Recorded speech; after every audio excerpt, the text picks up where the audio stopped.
Hello everyone, আসসালামু আলাইকুম। আমি সাইফুর রহমান জুবায়ের চলে আসলাম নতুন আরও একটা লাইভ ক্লাসে। এবং আজকের ক্লাসে তোমরা দেখতে পাচ্ছ মিশন খন্দকার জিকে লেকচার যে শেষ করার আমরা একটা মিশনে নেমেছি। সেটার আজকে সেকেন্ড ক্লাস এবং আমরা তোমরা জানো খন্দকার জিকে বই একটু বিশাল একটা বই, তাই না? কিন্তু আমাদের সাধারণ জ্ঞানের জন্য কিন্তু এত তথ্য লাগবে না। যদি আমি বিভিন্ন ইউনিভার্সিটি স্পেসিফিক করে বলি, তাহলে সেক্ষেত্রে আমরা আসলে অল্প সময়ে কোন তথ্যগুলো সবচেয়ে বেশি পড়ব এবং কোন তথ্যগুলো কোনোভাবেই বাদ দিব না, সেই তথ্যগুলি আজকে আমরা দেখব এখানে। ঠিক আছে, আজকের ক্লাসে আমরা তাহলে কি করতে যাচ্ছি? আজকের ক্লাসে আমরা দেখব কোন তথ্যগুলো আমাদেরকে পড়তে হবে। হ্যাঁ, খন্দকার জিকে বইটা তো সবার কাছে আছে আমি জানি, তারপরও সেই বই থেকে কোন তথ্যগুলো পড়তে হবে বেশি সেইগুলাই আমরা আজকে দেখব। ঠিক আছে, তো সবাই ক্লাসটা কি করবে, সবাই ক্লাসটা শেয়ার করে দিবে। আর আমাকে কারা কারা চিনো, আমি সাইফুর রহমান জুবায়ের, বর্তমানে ঢাকা বিশ্ববিদ্যালয়ে অধ্যয়নরত আছি ফাইনাল ইয়ারে, এবং আমি অনলাইন এবং অফলাইন দুই জগতেই সাধারণ জ্ঞান পড়িয়ে থাকি। তো আশা করি আমাকে চিনো, অথবা যারা চিনো না তারা আজকে আমার ক্লাস করলে চিনবে। সো আশা করি আমরা একসাথে মিলে এই এই যে খন্দকার জিকে বা সাধারণ জ্ঞানের যে মিশন, সেই মিশনটা একসাথে আমরা ইনশাল্লাহ খুব দারুণ একটা ভাবে শুরু করতে পারবো। ঠিক আছে, ওকে, আমাদের সাথে অনেকেই যুক্ত হচ্ছে দেখা যাচ্ছে। সো আমি একটু সবাইকে আমরা একটু ওয়ার্ম আপ করে নেই। সবাই আমাকে একটু প্রথমেই সবাই আমাকে কি করবে, একটু জানাও কে কে আমার সাথে আসো। আমার সাথে কে কে আসো একটু জানাও, সবাই জানাও। আমি একটু দেখতে চাচ্ছি যে আজকের ক্লাসে কারা কারা যুক্ত হইছো, এবং ক্লাসটা সবাই শেয়ার করে দাও। কারণ আচ্ছা, সাউন্ড ঠিক আছে কিনা আমাকে একটু জানাও সবাই। আমাকে দেখতে পাচ্ছ কিনা, আমার ভয়েস শোনা যাচ্ছে কিনা, ওভারঅল তোমরা বোর্ড ক্লিয়ার দেখতে পাচ্ছ কিনা, কয়েকটা জিনিস একটু আমাকে সবাই জানাও। আমরা এখনই শুরু করে দিব। তোমরা আমাকে কনফার্মেশন দাও যে ভাইয়া আপনি এখন শুরু করতে পারেন, তারপরে আমি পুরো দমে শুরু করে দিব। ঠিক আছে, ওকে।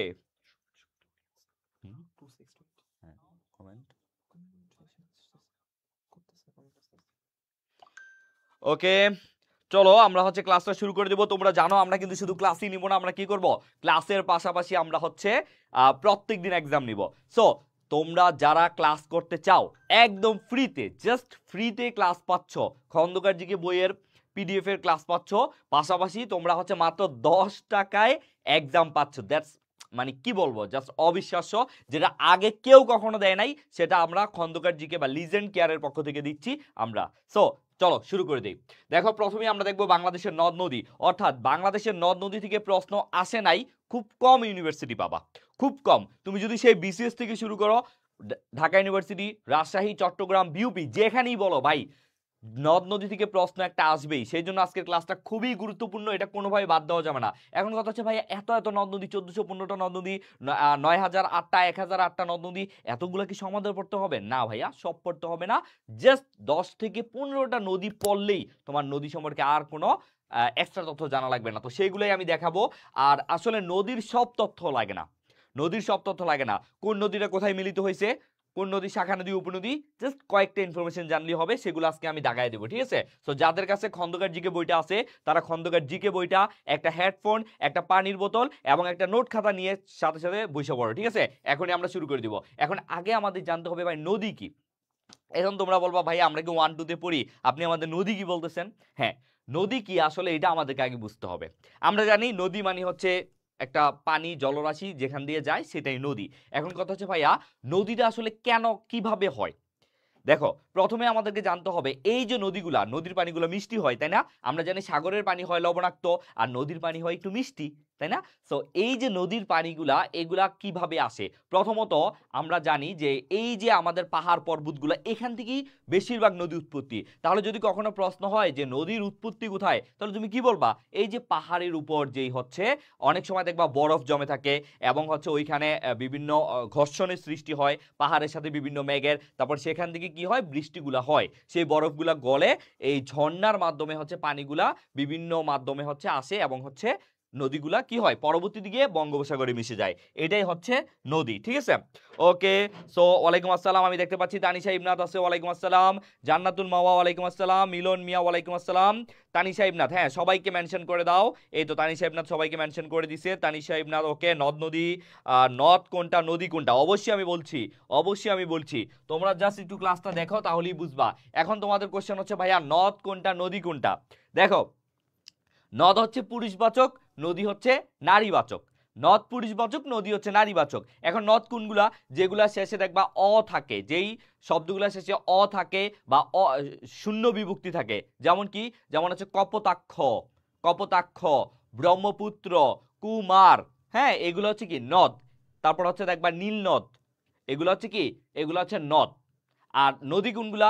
যেগুলা যেগুলা শব্দের শেষে রস্যিকার থাকে, দীর্ঘিকার থাকে, আ থাকে, এগুলা হচ্ছে নদী। যেমন মেঘনা আ, কর্ণফুলী ই, ঠিক আছে, গোমতী, গোমতী শেষে ই আছে, এই যে এগুলা, এগুলা হচ্ছে কি, এগুলা হচ্ছে নদী। এভাবে দেখতে কোনো পার্থক্য নাই, জাস্ট ওই নাম দিয়ে হচ্ছে এর পার্থক্যটা বুঝায়। তাহলে আমরা নদীর সংজ্ঞা, এটা যেহেতু পরীক্ষায় আসবে না, এখান থেকে আসলে আমরা কি জানবো? বাংলাদেশে মোট নদীর সংখ্যা কতগুলা? দেখো আমি আবারও বলতেছি, আজকের ক্লাসটা জাস্ট 1টা ঘন্টা জুবাইর ভাইয়ের সাথে টাইম দাও, দেখো নদ নদী সম্পর্কে কেউ তোমাকে আটকাইতে পারবে না, ঠিক আছে? এবং এই যে এত, তুমি, তোমার কাছে হয়তো খন্দকার জিকে বই আছে, এখন তুমি কি করবা? তুমি একদম প্রথম লাইন টু লাইন সব পড়বা, কিন্তু আদৌ কিন্তু সব লাগবে না। যেহেতু আমরা অনেক বছর যাবত পড়াচ্ছি, আমরা তোমাকে বলতে পারি যে কোন ইনফরমেশনগুলো তোমার ভালো করে পড়তে হবে। তুমি অনেক সময় সেটা বুঝতে নাও পারো, যেহেতু তোমার এখন মাথায় আসতে পারে যে আচ্ছা এটা আসতে পারে, এটা আসতে পারে, সবই তো গুরুত্বপূর্ণ মনে হয়, তাই না? বাট আসলে সব গুরুত্বপূর্ণ না। তুমি জাস্ট আমার সাথে ক্লাস করো, দেখবা তোমার পড়া 50%-এরও কম চলে আসবে, ঠিক আছে? Let's get started. দেখো বাংলাদেশের মোট নদ নদীর সংখ্যা কতটা? এটা কখনো পরীক্ষায় আসে না, কখনো পরীক্ষায় আসে না, বাংলাদেশের মোট নদ নদীর সংখ্যা আসলে কতটা, ঠিক আছে? তারপর আমি একটু তোমাদেরকে দেখাই যে এখানে বর্তমানে 1415টা তোমরা ধরবা। কয়টা? 1415টা। বাংলাদেশে বর্তমানে নদ নদীর সংখ্যা আমরা ধরবো হচ্ছে 1415টা। দেখো 1415টা। আচ্ছা আমি হচ্ছে রেড নিচ্ছি, 1415টা, এটা বাংলাদেশ পানি উন্নয়ন বোর্ড বলছে, ঠিক আছে? সো আমরা এই 114টা আমরা পড়বো, বাংলা সরি 1415টা, এটা মনে রাখার সুবিধা না? 1415, 1415, 1415 শেষ। নদ নদী সংখ্যা 1415। যদি কখনো 1415 না থাকে, সেটা আগের অনুযায়ী হচ্ছে 1008টা। আবার তোমরা চাইলে 1008ও মনে রাখতে পারো, সেটা হচ্ছে জাতীয় নদী রক্ষা কমিশন বলছে। তাহলে বাংলাদেশের মোট নদীর সংখ্যা কয়টা? 1415টা, 1415, 1415 শেষ। তারপরে এই যে মতান্তরে 700, এটা লাগবে না, শুধু এখানে একটা জিনিস মনে রাখবা, 1415 অথবা 1008 পাশে লিখে রাখতে পারো। তারপরে দেখো মোট উপনদী ও শাখা নদী মিলে বাংলাদেশের মোট নদীর দৈর্ঘ্য কত? 22,155, এটা মনে রাখবা, 22,155। অনেক সময় দেখবা 22,155 না দিয়ে সেখানে শুধু 22,000 দিবে, কারণ এই 155 আলাদা করে দিবে না, এই জন্য আমরা দুইটাই রাখছি, নদী রক্ষা কমিশন এবং হচ্ছে দুইটাই রাখছি। তুমি শুধু মনে রাখবা 22,155, এটা মনে রাখলেই তোমার 155 বাদ দিলেও কিছু আসবে যাবে না, ঠিক আছে? ওকে, এবার দেখো হিমালয় থেকে উৎপত্তি কয়টা নদী? এটা মনে রাখতে পারো, কারণ পদ্মা, ব্রহ্মপুত্র, সিন্ধু, সিন্ধুটা যেহেতু বাংলাদেশে নাই, সো এখান থেকে আমাদের দুইটা আমরা বলতে পারি যে বাংলাদেশে যেই দুইটা হচ্ছে তোমার গতিপথ আছে বা বাংলাদেশে অবস্থিত আছে, এমন দুইটা হচ্ছে পদ্মা, ব্রহ্মপুত্র, ঠিক আছে? তারপরে দেখো এখান থেকে আর কি পড়া লাগবে, যে প্রধান নদী সমূহ। দেখো বাংলাদেশের একটা প্রধান নদী হচ্ছে পদ্মা, আমরা জানি, অর্থাৎ বাংলাদেশের দীর্ঘতম নদী হচ্ছে পদ্মা। একটু এখানে একটু গিট্টু আছে, একটু আমার কথাটা বুঝো। বাংলাদেশে যদি বলা হয় বাংলাদেশের সবচেয়ে দীর্ঘতম নদী কোনটা, তাহলে আমরা দিব পদ্মা, মানে বাংলাদেশের মধ্যে সবচেয়ে লম্বায়। কিন্তু আবার যদি বলা হয় যে বাংলাদেশের কোন নদীটি উৎপত্তি স্থল থেকে বাংলাদেশে দীর্ঘতম পথ অতিক্রম করছে, তাহলে কিন্তু সেটা কি হবে? সেটা হবে ব্রহ্মপুত্র। কারণ উৎপত্তি স্থল থেকে বাংলাদেশে শেষ হওয়া পর্যন্ত সবচেয়ে মানে হচ্ছে দীর্ঘতম নদী কিন্তু ব্রহ্মপুত্র। কিন্তু বাংলাদেশের মধ্যে সবচেয়ে দীর্ঘতম কোনটা? সেটা হচ্ছে পদ্মা। বুঝতে পারছো? দেখো পদ্মা বিশ্বের 30তম, আর এইটা হচ্ছে ব্রহ্মপুত্র হচ্ছে বিশ্বের 22তম দীর্ঘ, মানে লম্বা। তাহলে বুঝতে পারছো, যদি বলা হয় বাংলাদেশের কোন নদীটি দীর্ঘতম, তাহলে হবে পদ্মা।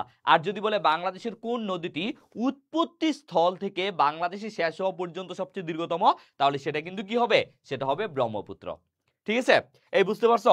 বলো বুঝতে পারছো কিনা? ওকে ওকে, আচ্ছা ঠিক আছে। আচ্ছা আমি একটু খন্দকার জিকে, হ্যাঁ খন্দকার জিকে পেজে আমি একটু দেখতেছি। তোমরা আমাকে হচ্ছে খন্দকার জিকে লিজেন কেয়ার 2 পেজেই পাবা, হ্যাঁ? ওকে, ওয়ালাইকুম আসসালাম সৌরভ জাহান, স্বপ্ন, ওয়ালাইকুম আসসালাম। আচ্ছা হ্যাঁ, ওকে, কপোতাক্ষ, তুরাগ, হ্যাঁ এই তো এইগুলাই হচ্ছে, এই যে মাহজাবিন জান্নাত বলছে কপোতাক্ষ, তুরাগ, হ্যাঁ এগুলো হচ্ছে নদ, ঠিক আছে? ওকে, নারিয়াল, আরিয়াল খা। দেখো একজন আমাকে প্রশ্ন করছে ভাইয়া আরিয়াল খা, খায় তো শেষে কি আছে? আ আছে, তাহলে কেন এটাকে নদ বলা হয়? আসলে এখানে আরিয়ালটা কি মূল ধরা হয়েছে, খাটা হচ্ছে তার উপাধি।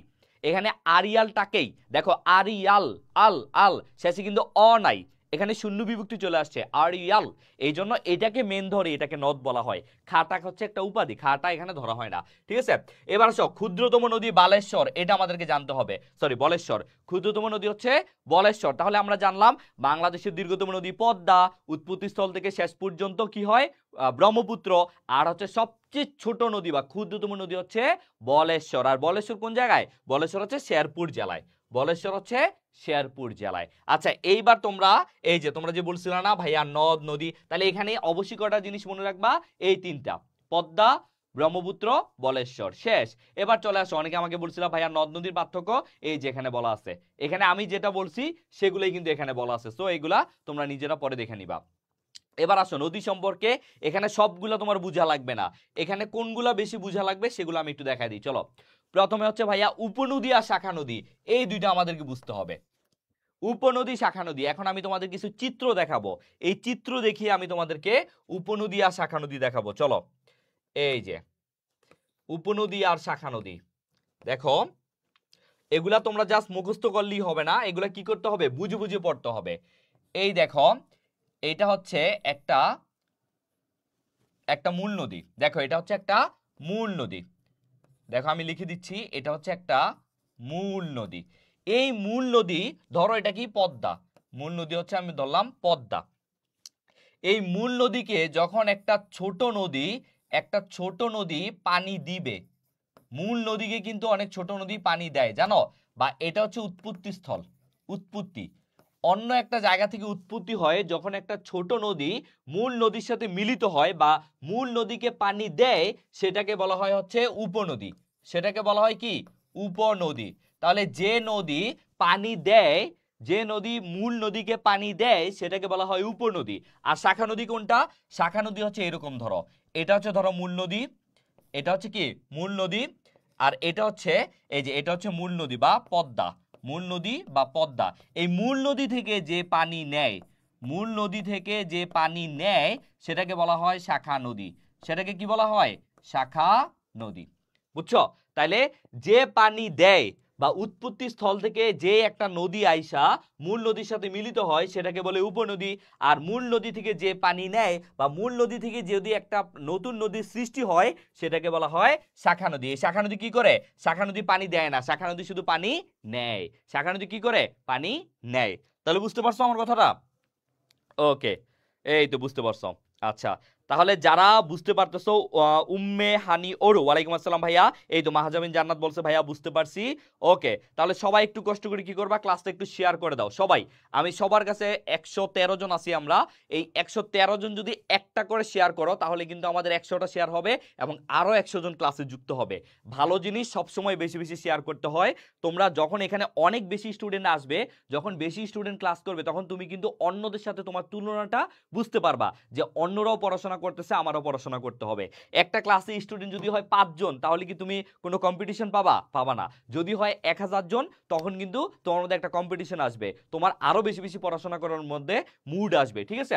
সো সেটাই তোমরা করতে পারো। আচ্ছা, তাহলে আমরা উপনদী শাখা নদী শিখলাম। এই যে দেখো, যে নদী একটি নির্দিষ্ট উৎস থেকে উৎপন্ন হয়ে অন্য আরেকটি মূল নদীর সাথে মিশে গেছে তাকেই উপনদী বলে। তাইলে উপনদী কি করে? পানি দেয়, উপনদী পানি দেয়। আর এই দেখো, যে নদী হতে অন্য একটি নদীর জন্ম হয় তাকে শাখা নদী বলে। মানে আমরা বলি না যে এই ব্যাংকের শাখা এটা, এই ব্যাংকের এটা হচ্ছে মাদার কোম্পানি, এটা হচ্ছে ব্রাঞ্চ, মানে মূল নদী থেকে এটা তৈরি হয়েছে, তাহলে এটা হচ্ছে শাখা নদী। এবার দেখো নাব্য নদী কোনটা? নাব্য নদী বলতে বোঝায় তোমার হচ্ছে এমন নদীগুলা যেগুলা একদম আমরা দেখি না শুষ্ক মৌসুমে অনেক নদী শুকায় যায়, সেগুলোতে পানিই থাকে না, যেমন যমুনা, যমুনা আমরা বলতে পারি। তারপরে আরো কিছু নদী আছে, গোমতী নদী, বা আরো অনেক ছোট ছোট নদী আছে। তো যেই নদীগুলা শুষ্ক মৌসুমেও 1 লক্ষ কিউসেক পানি থাকে বা একটা নির্দিষ্ট লেভেলে পরিমাণ পানি থাকে, সেটাকে বলা হয় নাব্যতম। তাইলে বাংলাদেশের নাব্যতম নদী কোনটা জানো? এই তোমরা আমাকে জানাও, তোমরা এখন আমাকে জানাবা যে বাংলাদেশের নাব্যতম নদী কোনটা সবাই। আমি দেখবো তোমরা পারো কিনা। বাংলাদেশের নাব্যতম নদী কোনটা? দেখো, শুকনো মৌসুমে নদীতে লক্ষ কিউসেক যে লিটার পানি থাকলে তাকে নাব্য নদী বলে। এখন তোমরা আমাকে জানাও যে নাব্য নদী কোনটা। এইবার আসো সবচেয়ে গুরুত্বপূর্ণ আন্তঃসীমান্ত নদী, যেটা অলরেডি ঢাকা ইউনিভার্সিটিতে আসছে এবং আবারও আসতে পারে। দেখো, আন্তঃসীমান্ত নদী, এই যে ভাইয়া, এইটা আমাদেরকে পড়তে হবে। ঠিক আছে, আন্তঃসীমান্ত নদী বা অভিন্ন নদী। এখন ঢাকা ইউনিভার্সিটিতে একবার আসছিল যে এই যে মহানন্দা, তারপরে হচ্ছে তোমার কুমার, মাথাভাঙ্গা, এগুলো হচ্ছে কি নদী প্রশ্নে আসছিল, যে এগুলো হচ্ছে অপশনে ছিল এগুলো হচ্ছে আন্তঃসীমান্ত নদী। তাহলে সে আন্তঃসীমান্ত নদী বলতে আমরা কি বুঝি? আন্তঃসীমান্ত হচ্ছে এক বা একাধিক দেশের সীমান্তে যেই নদীগুলো অবস্থিত সেগুলোকে বলা হয় আন্তঃসীমান্ত। আমরা বলছি না যে বাংলাদেশের সাথে ভারতের আন্তঃসীমান্ত নদী নদী কয়টা? 54টা। তাইলে আমরা জানি যে ইন্ডিয়ার সাথে বাংলাদেশের আন্তঃসীমান্ত নদী কয়টা? 54টা। আবার মিয়ানমারের সাথে কয়টা? মিয়ানমারের সাথে 3টা, তাই না? তাহলে টোটাল বাংলাদেশের আন্তঃসীমান্ত নদী কয়টা? টোটাল হচ্ছে 54, 3, 57। আবার যদি অপশনে 57 না থাকে তখন আমরা কি দিব? উইকিপিডিয়ার মতে 58টা। ঠিক আছে, তাহলে এইগুলাই হচ্ছে আন্তঃসীমান্ত নদী। ভারতের সাথে আমাদের আন্তঃসীমান্ত নদী 54টা, আর মিয়ানমারের সাথে আন্তঃসীমান্ত নদী হচ্ছে 3টা। তাহলে টোটাল কত হইলো? 54, 3টা, 57টা। ঠিক আছে, আর 57 অপশনে না থাকলে কি দিব? 58টা। ওকে, তাহলে আন্তঃসীমান্ত নদী হচ্ছে এই যে এগুলাই হচ্ছে আন্তঃসীমান্ত, এমন ধরনের নদী যা এক বা একাধিক দেশের রাজনৈতিক সীমা অতিক্রম করে। যেগুলো মনে করো এই যে তুমি সহজে আমি বলি, যেমন পদ্মা নদী, এটা একটা আন্তর্জাতিক নদী। আবার ব্রহ্মপুত্র একটা আন্তর্জাতিক নদ। কিভাবে? এই দেখো, আমি সহজে একটা জিনিস দেখাই তোমাকে। এই দেখো, আমি তোমাদেরকে বুঝাইতে যা যা করা লাগে সব করব, তোমরা জাস্ট একটু দেখো। জাস্ট ক্লাস করার পরে তোমরা বলবা যে ভাইয়া আজকে ক্লাসটা বুঝছি, এতটুকু বলবা। ঠিক আছে, এই দেখো এখানে একটা নদী আছে, এই যে এখানে একটা নদী আছে বাংলাদেশের খুবই খুবই ফেমাস একটা নদী। সেটা কি? এই যে এই জায়গাটায় হচ্ছে তোমার উৎপত্তি হিমালয়। কি? হিমালয়। আর আমরা জানি কি হিমালয় কোথায়? হিমালয় হচ্ছে নেপালে। তাহলে হিমালয় হচ্ছে নেপালে। এই নেপাল থেকে যখন এই নদীটা উৎপত্তি হয়, কোথা দিয়ে আসছে? এই পাশে হচ্ছে আবার ইন্ডিয়া। ইন্ডিয়া দিয়ে এসে ইন্ডিয়াতে এই নদীটার নাম ছিল কি? গঙ্গা। তাহলে এই গঙ্গা হয়ে যখন আমাদের এই যে চাঁপাই নবাবগঞ্জ জেলা দিয়ে প্রবেশ করছে, বাংলাদেশের কোন জেলা দিয়ে? চাঁপাই নবাবগঞ্জ। এই যে এটা দিয়ে প্রবেশ করে যখন এই জায়গা দিয়ে আসছে, তখন এটা কি হয়ে গেছে? এটার নাম হয়ে গেছে পদ্মা। তাহলে প্রথম এটা উৎপত্তি হয়েছে কোথায়? হিমালয়। বা হিমালয় কোথায়? নেপালে। উৎপত্তি হয়েছে হিমালয় মানে নেপালে। সেটা যখন আসছে ভারতের মধ্যে, নাম হয়ে গেছে গঙ্গা। আবার সেই নদীটাই যখন বাংলাদেশে আসছে, সেটার নাম হয়ে গেছে পদ্মা। তাইলে দেখো একটা নদী কয়টা দেশের মধ্যে দিয়ে আসছে? 4টা। আবার দেখো ব্রহ্মপুত্র। ব্রহ্মপুত্র এই জায়গায় তিব্বত, তিব্বত থেকে আসছে ভুটান, ভুটান থেকে ভারত, ভারত থেকে বাংলাদেশে। তাহলে 4টা নদী। এইগুলা কি বলা হয়? আন্তঃসীমান্ত নদী। বুঝতে পারছো? এক বা একাধিক দেশের রাজনৈতিক সীমান্ত দিয়ে এগুলো আসছে। ওকে, আচ্ছা এটা কোন সাবজেক্ট? এটা সাধারণ জ্ঞান ভাইয়া, এটা সাধারণ জ্ঞান। এই তোমরা শেয়ার করছো? আমি একটু দেখি তোমরা শেয়ার করছো কিনা। আজকের ক্লাসটা ফাটাফাটি হবে, তোমরা জাস্ট ক্লাসটা করো, তখন বুঝবা যে আসলে ক্লাসটা কতটা ফাটাফাটি হবে। কোনো জিনিস না বুঝে যাবা না অ্যাটলিস্ট। ওকে, আচ্ছা তারপরে চলো, আমাকে বলছো যে নাব্যতম নদী কোনটা? আমি অ্যান্সার পাচ্ছি না, দেখি তোমরা বলছো কিনা। বাংলাদেশের নাব্যতম নদী মেঘনা। এই যে মাহাজাবিন জান্নাত বলছে, হ্যাঁ বাংলাদেশের নাব্যতম নদী হচ্ছে মেঘনা। কারণ মেঘনাতে সব সময় দেখবা যে পানি থাকে, শুষ্ক মৌসুম হোক বা শীতকালীন বা যেই সময়ই হোক, সেখানে দেখবা লক্ষ কিউসেক পানি, লিটার পানি কিন্তু অলওয়েজ থাকে, পানির কমতি নাই। এই জন্য সেটা হচ্ছে নাব্যতম নদী। তাহলে মনে রাখবা নাব্যতম নদী হচ্ছে মেঘনা। কষ্ট করার দরকার নাই, আমি শেষে এমন কিছু ট্রিক্স দিব তুমি সহজেই মনে রাখবা। ঠিক আছে, ওকে এইবার আসো তারপরের কোশ্চেনটা আমরা দেখি। আচ্ছা তারপরে আমরা দেখি যে উপনদী, শাখা নদী আমরা দেখলাম, নাব্য নদী দেখলাম, আন্তঃসীমান্ত দেখলাম। এই যে নদী, উপত্যকা, নদীর উৎস, মোহনা। এই যে মোহনাটা আমাদের একটু পড়তে হবে। মোহনা কখন বলা হয়? দেখো, যখন নদী যখন কোনো হ্রদ বা সাগরে এসে পতিত হয়, তখন সেই পতিত স্থানকে মোহনা বলে। অর্থাৎ যখন নদীগুলা একদম, ধরো এটা হচ্ছে নদী, হ্যাঁ এটা হচ্ছে নদী, এই নদীটা যখন এই বড় একটা সাগরের মধ্যে পতিত হয়েছে, আমরা জানি না মেঘনা নদী কোথায় যা পতিত হয়েছে। এই যে আবার দেখাই তোমাদেরকে যখন আমি সকল কিছু ইমেজ দিয়ে দেখাবো বা ছবি দিয়ে দেখাবো, তখন তোমাদের মনে রাখতে এত সুবিধা হবে। এই দেখো, এই যে আমরা জানি না এখান থেকে আইসা বরাক নদীটা আইসা এই সুরমা, কুশিয়ারা আইসা, তারপর কালনি হইয়া, তারপর মেঘনার রূপ ধারণ কইরা চাঁদপুরে আইসা পদ্মার সাথে মিলিত হইয়া, তারপরে মেঘনা এই বঙ্গোসাগরে পতিত হইছে। দেখো বে অফ বেঙ্গল। তাইলে মেঘনা সর্বশেষ কোথায় আসা, এখান থেকে উৎপত্তি হইয়া আসামের নাগামণিপুর অঞ্চলে উৎপত্তি হইয়া এই যে সিলেট দিয়ে আইসা, তারপর হবিগঞ্জ দিয়ে আইসা, তারপরে এই যে চাঁদপুর দিয়ে আইসা, তারপরে বঙ্গোপসাগরে পতিত হইছে। এই যে নদীটা এই যে বঙ্গোপসাগরে পতিত হইল, এই জায়গাটা হচ্ছে মোহনা। অর্থাৎ যখনই এই নদীটা একটা সাগরের সাথে মিলিত হইছে বা সাগরে পতিত হইছে, সেই জায়গাটাকেই বলা হয় মোহনা। বুঝতে পারছো? তাহলে নদী যখন সাগরে পতিত হবে বা সাগরের সাথে যেই জায়গাটা মিলবে সেটাকে বলা হয় মোহনা। ওকে, আচ্ছা, তাহলে আমরা মোহনাও বুঝতে পারলাম। তাহলে এগুলো কি আমাদের আদৌ মুখস্থ করার দরকার আছে? মোহনা কি, উপনদী কি, শাখা নদী কি, তারপরে এই যে পয়স্তি শিকুস্তি, সেগুলো আমরা এখন দেখবো।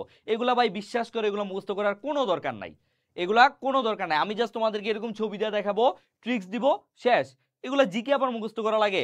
জিকে তুমি ওই যে গাছের পাতা সবুজ, গাছের পাতা সবুজ এরকম করে ভাই জিকে জীবনে মনে থাকবে না।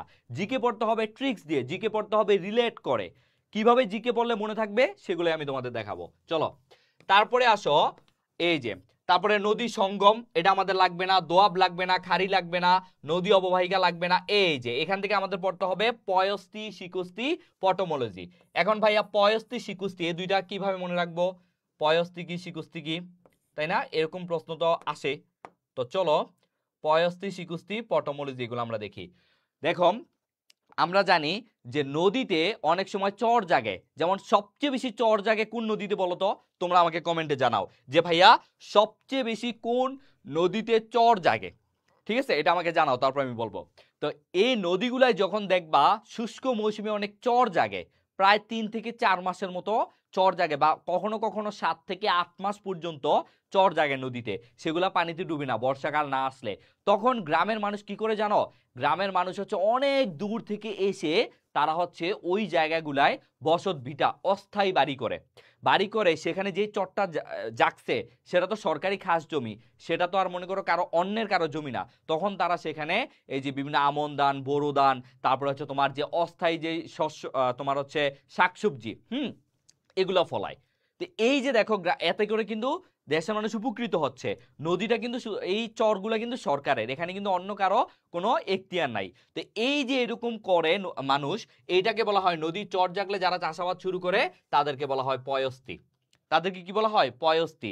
আর দেখবা নদীতে অনেক সময় নদী ভাঙ্গনের ফলে অনেক মানুষ অসহায়, কি করে তাদের ঘর বাড়ি ভেঙে চলে যায়, তখন তারা কি করে ওই জায়গা থেকে একদম উদ্বাস্তু হয়ে যায়, তারা অন্য জেলায় চলে যায় বা ঢাকায় বা এরকম শহরগুলোতে চলে আসে, তাদেরকে বলা হয় শিকস্তি।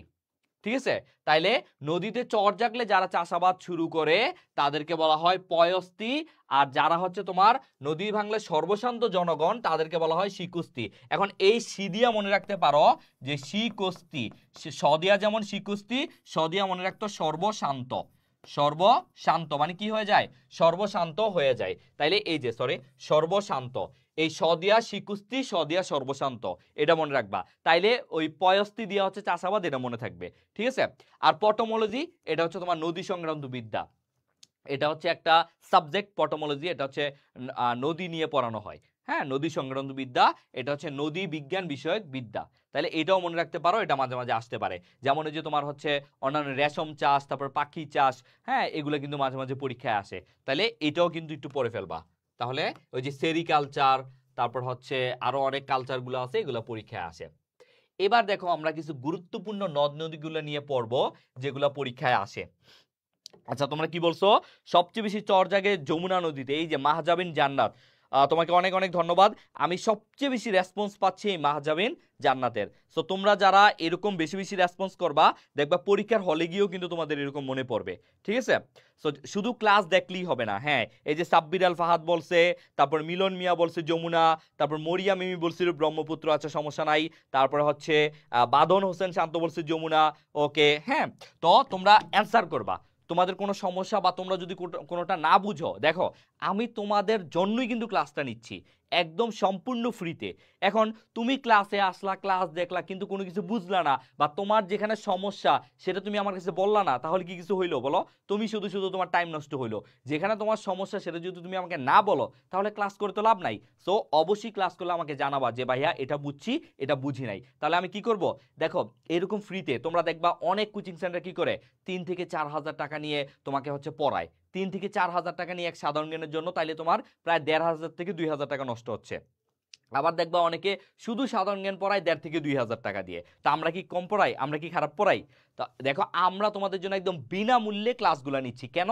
যাতে করে তোমরা যারা অনেকে আছে যে টাকার সমস্যায় পড়তে পারে না, শুধু তাদের কথা চিন্তা করে কিন্তু আমরা পড়াইতেছি। শুধু তোমার দরকার খন্দকার জিকে বইটা, আর কিচ্ছু লাগবে না। ঠিক আছে? সো চলো তারপরে আমরা দেখাই। এই যে এখানে আমরা সব তথ্য পড়বো না, আমরা পদ্মা নদী নিয়ে পড়বো, কিন্তু আমরা সব তথ্য পড়বো না। আমরা কি জানলাম যে পদ্মা নদী কি?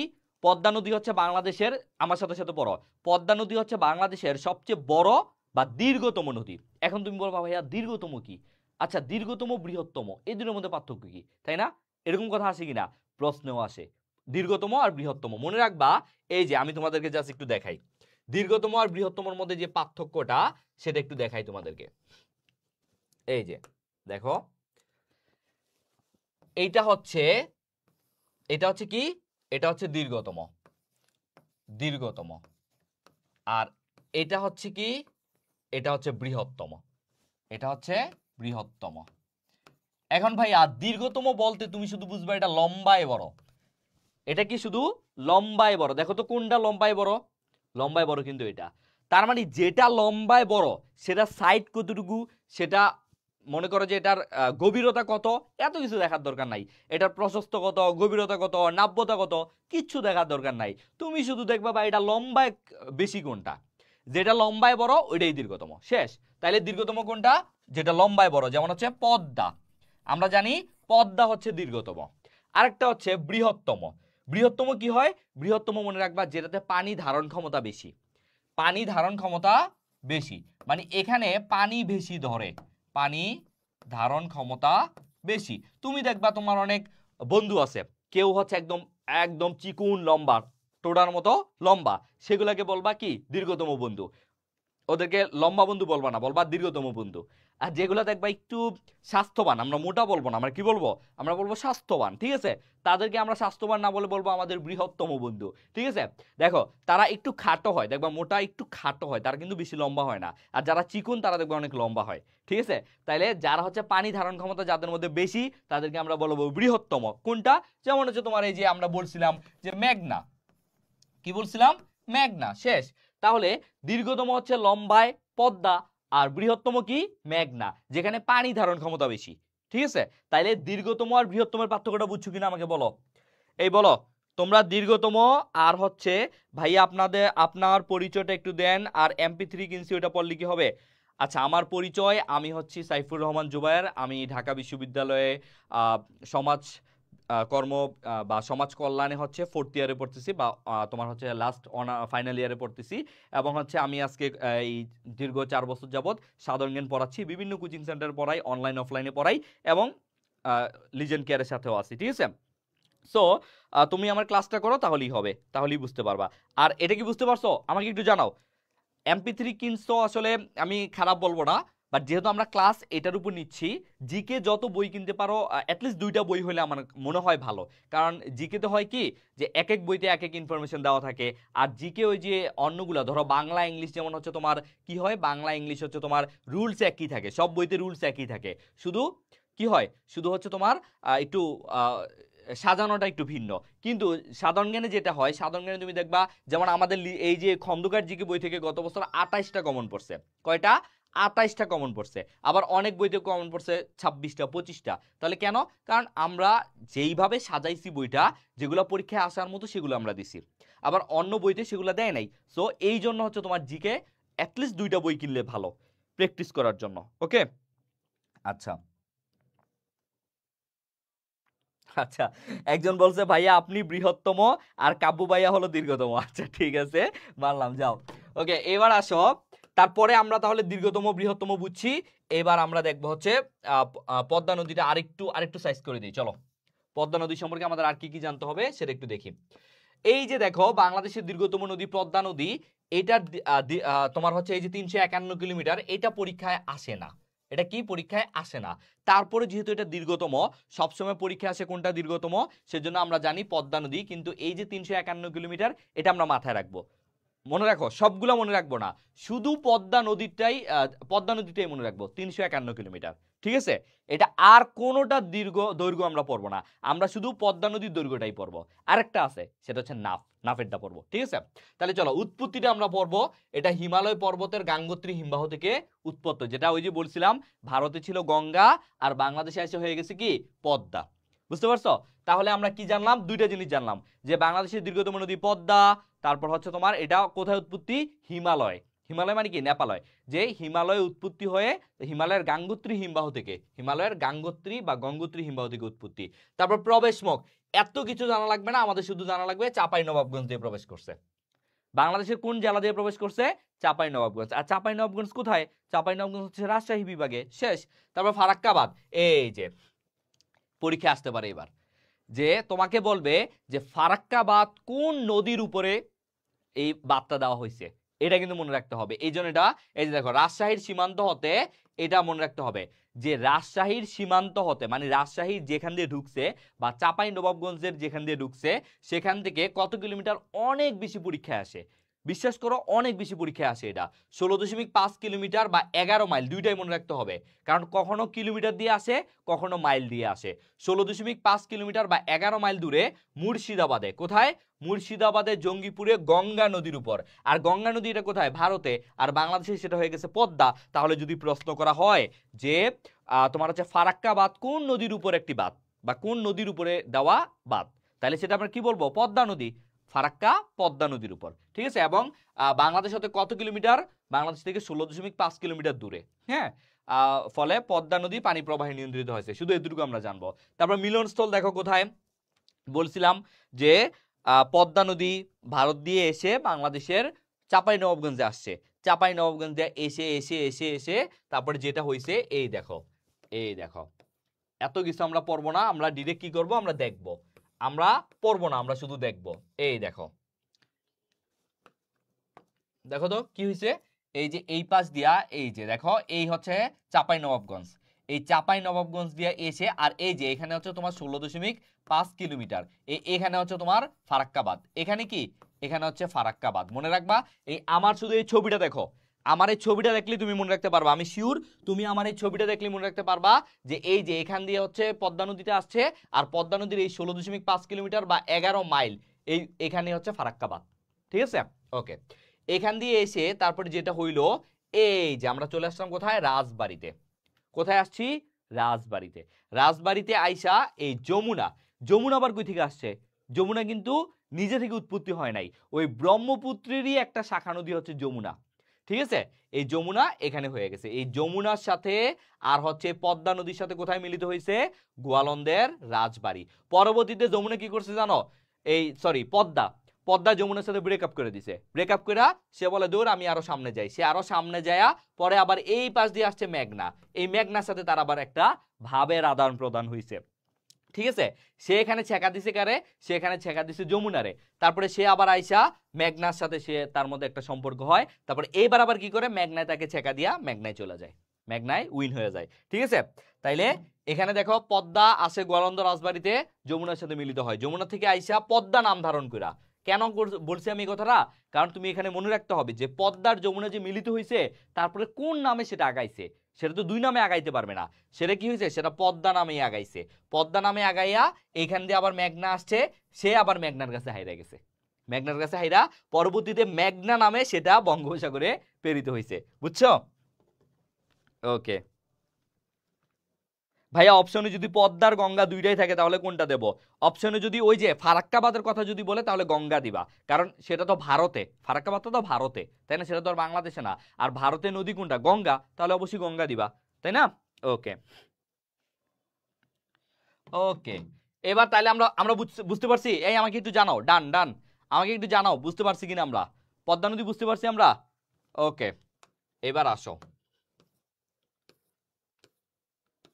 এই যে তাহলে আমরা মিলনস্থল পড়ছি, এবার শাখা নদী আমরা সবগুলা পড়বো না, বুঝছো?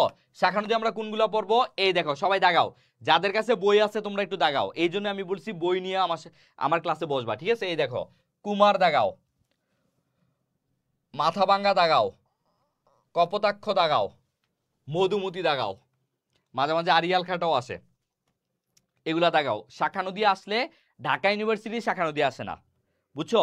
মানে আমি তোমাদেরকে একটু অ্যাসিওর করে দিচ্ছি যে ঢাকা ইউনিভার্সিটিতে শাখা নদী আসে না, শাখা নদী আসে কোথায় জানো? জাহাঙ্গীরনগর, রাজশাহী, ওইসব জায়গায় আসে। জাহাঙ্গীরনগরে বিশেষ করে আসে। উপনদী পড়বা মহানন্দা, তারপরে কুলিক পড়বা, কুলিক পড়বা, তারপরে হচ্ছে টাঙ্গন পড়বা। এখানে চারটাই গুরুত্বপূর্ণ, এই যে মহানন্দা, কুলিক, টাঙ্গন, নাগর, পুনর্ভবা, এগুলাই পরীক্ষায় আসছিল। এই মহানন্দা, টাঙ্গন, পুনর্ভবা, নাগর এগুলাই কিন্তু আসছিল পরীক্ষায়, বুঝতে পারছো? এই যে তোমার কুলিক, কুলিক নদী বাংলাদেশ দিয়ে প্রবেশ করছে ভারতে, এটা বাংলাদেশে একবারে চলে গেছে, ঠিক আছে? আর বাকিগুলা মহানন্দা, টাঙ্গন, পুনর্ভবা এগুলা মনে রাখা একটা ট্রিক্স আছে। আপুটা মহান, এই যে মনে রাখবা, আপুটা, আপুটা মহান। আপুটা মহান কি করছে? আ দিয়ে কি? আ দিয়ে দেখো আপুটা, আচ্ছা আ দিয়ে তো এখানে নাই। আচ্ছা, প দিয়ে হচ্ছে পুনর্ভবা, টা দিয়ে হচ্ছে টাঙ্গন, তারপরে হচ্ছে ম দিয়ে হচ্ছে মহানন্দা আছে, তারপরে ন দিয়ে হচ্ছে নাগর আছে। তাহলে এইগুলো মনে রাখতে পারো। আর কুলিক হচ্ছে বাংলাদেশ থেকে একবারে প্রবেশ করছে, ঠাকুরগাঁও দিয়ে ভারতে একবারে প্রবেশ করছে। আর বাকি 53টা নদী হচ্ছে ভারত থেকে আসছে। আর বাংলাদেশ থেকে ভারতে প্রবেশ করে আবার ফিরে আসছে এই যে মহানন্দা, টাঙ্গন, পুনর্ভবা, নাগর এগুলা, ঠিক আছে? ওকে ওকে, আর রিয়াল খা আছে, হ্যাঁ ওকে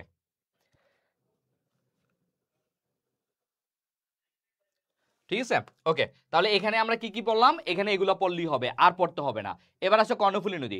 কর্ণফুলী নদী নিয়ে আমাদের অনেক কিছু পড়া লাগবে না। কর্ণফুলী নদী নিয়ে আমাদের যেগুলো পড়তে হবে, দেখো যে এটা সবচেয়ে বেশি খরস্রোতা নদী। খরস্রোতা কি বুঝো? মানে এখানে স্রোত সবচেয়ে বেশি। তুমি ওইখানে অন্য নদীতে যেমন সাঁতার কাটা যায়, অন্য নদীতে হচ্ছে যেমন ধরো যে পানিটা হালকা ভাবে যায়, এখানে স্রোত অনেক বেশি। আর স্রোত এতই বেশি যে সেখানে কিন্তু জলবিদ্যুৎ কেন্দ্র আছে। কোথায়? এখানে কি লেখা আছে? আচ্ছা, মনে রাখবা যে এইটার কাপ্তাই, কাপ্তাই জলবিদ্যুৎ কেন্দ্র এখানে কিন্তু আছে। মানে তোমরা জানো যে এই নদীর যে স্রোত আছে, এই স্রোত দিয়ে কিন্তু হচ্ছে বিদ্যুৎ উৎপাদন করা যায়, জানো? স্রোত দিয়ে কিন্তু এই তোমার হচ্ছে বিদ্যুৎ উৎপাদন করা যায়। এই জন্য কিন্তু সাঙ্গুতে কিন্তু বিদ্যুৎ উৎপাদন করা হচ্ছে। তাহলে দেখো এই যে কাপ্তাই নামক স্থানে বাদ দিয়ে জলবিদ্যুৎ কেন্দ্র গড়ে তোলা হচ্ছে, ঠিক আছে? এই যে এখানে দেওয়া আছে। তাহলে মনে রাখবা কর্ণফুলী নদী হচ্ছে এতই খরস্রোতা যে সেখানে কি আছে? সেখানে জলবিদ্যুৎ কেন্দ্র উৎপাদন করা, জলবিদ্যুৎ কেন্দ্র গড়ে তোলা হয়েছে। কোথায়? কাপ্তাই, এই যে কাপ্তাই বাঁধ, এটা মনে রাখবা, কাপ্তাই বাঁধ। আর এটার উৎপত্তি কোথায়? মিজোরামের লুসাই পাহাড়ে, মিজোরামের রুসাই পাহাড়ে। আর এটা প্রবেশমুখ রাঙামাটি, ঠিক আছে?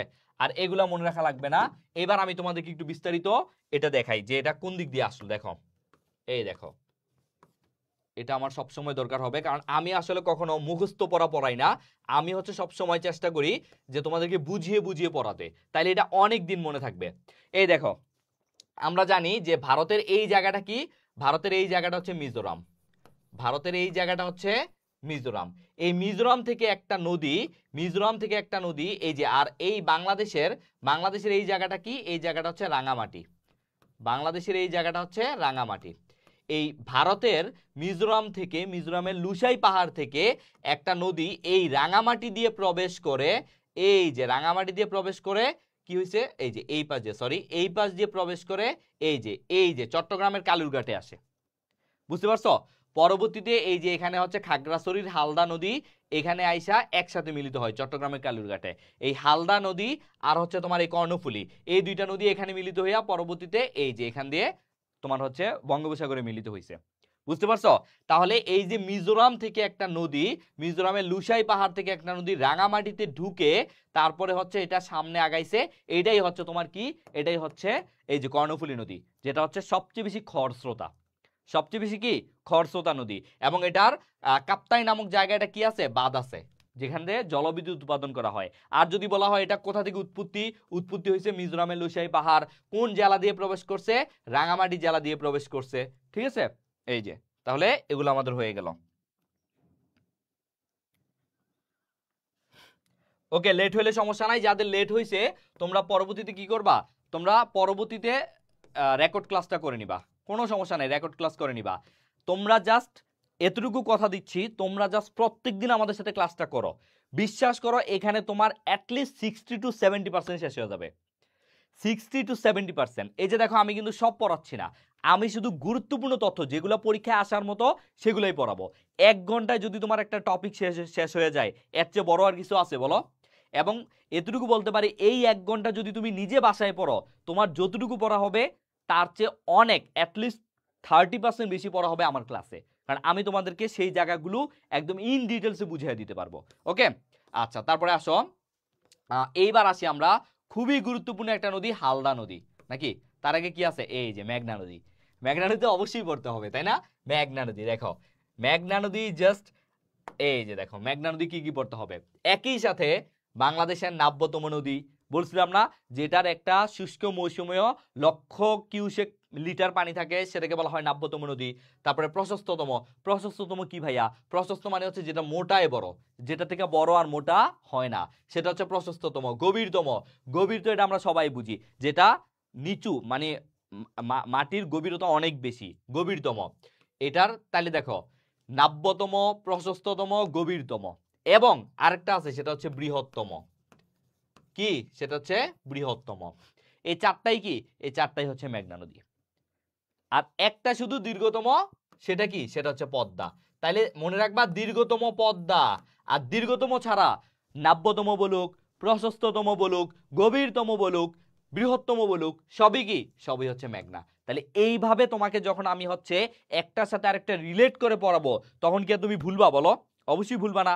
তাহলে এইভাবে আমরা পড়বো, যে এই যে একটা শুধু দীর্ঘতম, এটা আমাদের মনে রাখতে হবে, যে লম্বায় বড় পদ্মা, এইটা ছাড়া বাকি যেগুলো আছে, খরস্রোতা তো আমরা জানি, কর্ণফুলী, আর এই যে এখানে চারটা আছে, এগুলো হচ্ছে মেঘনা। বুঝতে পারছো? এগুলো হচ্ছে মেঘনা। ওকে, যে নদীতে কোনো মেঘ নাই সেটাই মেঘনা। আচ্ছা ভাইয়া, ফ্রি কি শেষ করবে নাকি? হ্যাঁ, আমরা অবশ্যই তোমাদেরকে ফ্রিতেই পুরা খন্দকার জিকে বইটা শেষ করাবো, একদম ফ্রিতেই খন্দকার জিকে বইটা শেষ করাবো, কোনো প্যারা নিও না। যারা এখানে আসো, যারা এখানে ক্লাস করতেছো, তোমরা কোনো প্যারাই নিবা না।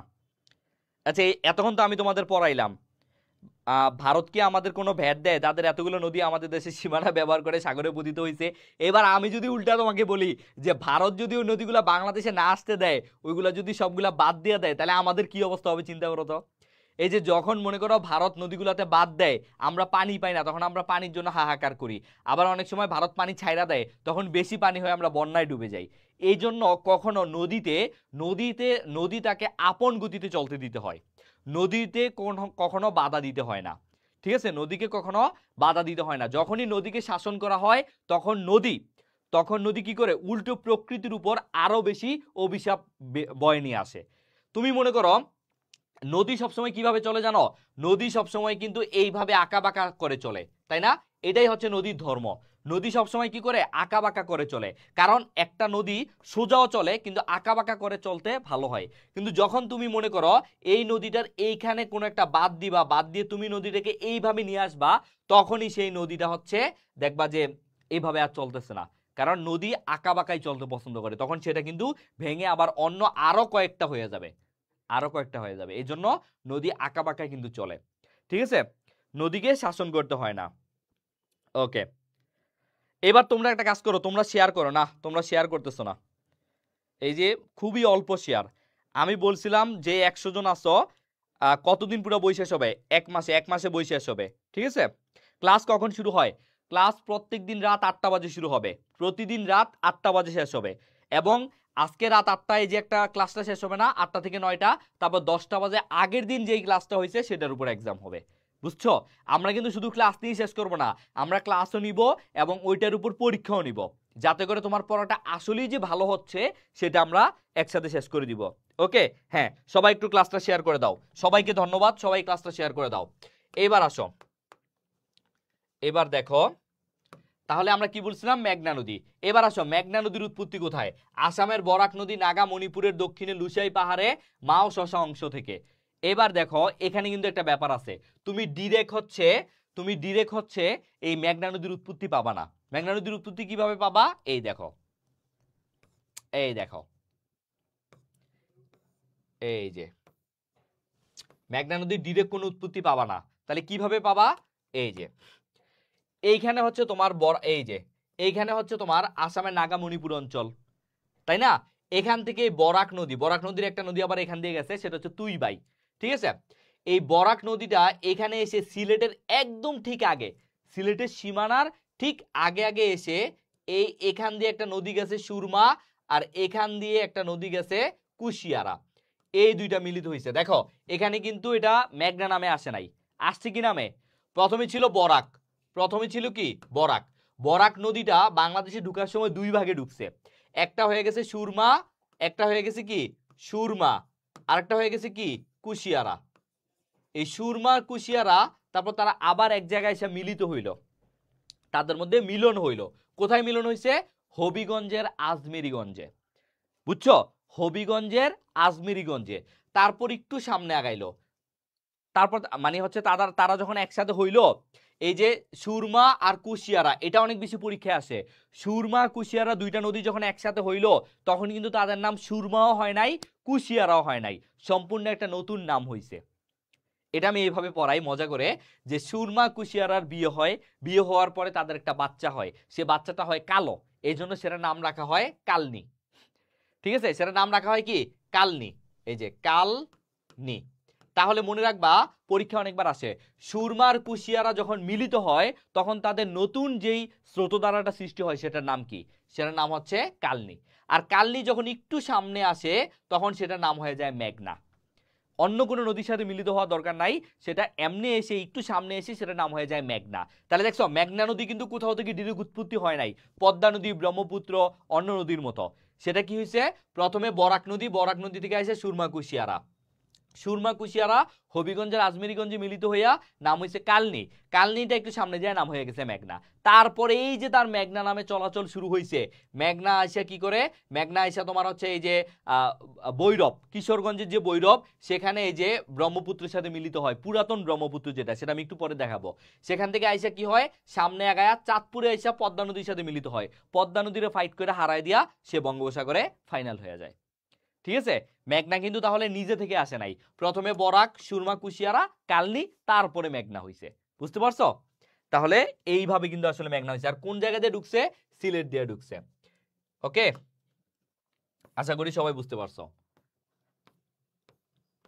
এই যে দেখো, এইবার আমি তোমাদেরকে দেখাই আসামের বরাক নদী নাগা মণিপুরের, দেখো কোথায়? আসামে। কিন্তু আমরা জানি মণিপুরে আরেকটা কি আছে, মণিপুরে আরেকটা হচ্ছে তোমার ওই যে নাগাল্যান্ড আছে, মণিপুর আছে, বাট ওই একটা জায়গা নাগা মণিপুর, নাগা মণিপুরের দক্ষিণে লুসাই পাহাড়ের মাও সংসা অংশ থেকে। ঠিক আছে, আর প্রবেশমুখ সুরমা কুশিয়ারা নামে দুইটা শাখায় বিভক্ত হয়ে সিলেট জেলা দিয়ে প্রবেশ করছে। তাহলে যদি বলা হয় মেঘনা কোথা দিয়ে প্রবেশ করছে, ওই সুরমা কুশিয়ারা যেখান দিয়ে মিলিত হয়েছে সেটাই আসলে, ওই সুরমা কুশিয়ারাই মেনলি হচ্ছে তোমার দাদা দাদি, সুরমা কুশিয়ারা হচ্ছে দাদা দাদি, সুরমা কুশিয়ারার ছেলে হচ্ছে কালনি, কালনির ঘরের সন্তান হচ্ছে কে? মেঘনা। বুঝতে পারছো? ওকে, তারপরে দেখো সুরমা কুশিয়ারা হবিগঞ্জের আজমেরিগঞ্জে মিলিত হয়, এটা আমি পড়াইছি। কালনি নামে দক্ষিণে কিছু দূর প্রবাহিত হয়, ভৈরব বাজারে মেঘনা নাম ধারণ করে। তাহলে যদি প্রশ্ন আসে কোথায় এসে মেঘনা নাম ধারণ করছে, এটা মনে রাখবা, ভৈরব বাজারে, ভৈরব বাজারে এসে মেঘনা নাম ধারণ করছে। পুরাতন ব্রহ্মপুত্র মেঘনা কিশোরগঞ্জে ভৈরব বাজার মিলিত হয়, সেটা আমি একটু পরে দেখাবো। তারপর এগুলো আমি একটু পরে দেখাবো। এখানে মনে রাখবা যে উপনদী হচ্ছে শীতলক্ষা, গোমতী, এখানে কোনগুলা পড়বা একটু দেখায় দেই। এই যে এটার শাখা নদী হচ্ছে ডাকাতিয়া, তিতাস, দুইটাই পড়বা। আর উপনদী পড়বা শীতলক্ষা, তারপরে পড়বা গোমতী, তারপরে হচ্ছে ব্রহ্মপুত্র পড়তে পারো। এই তো এগুলো, ধলেশ্বরীটা আসে ভালোই, ব্রহ্মপুত্র না পড়লে হবে ধলেশ্বরী পড়বা, শীতলক্ষা, গোমতী, ধলেশ্বরী।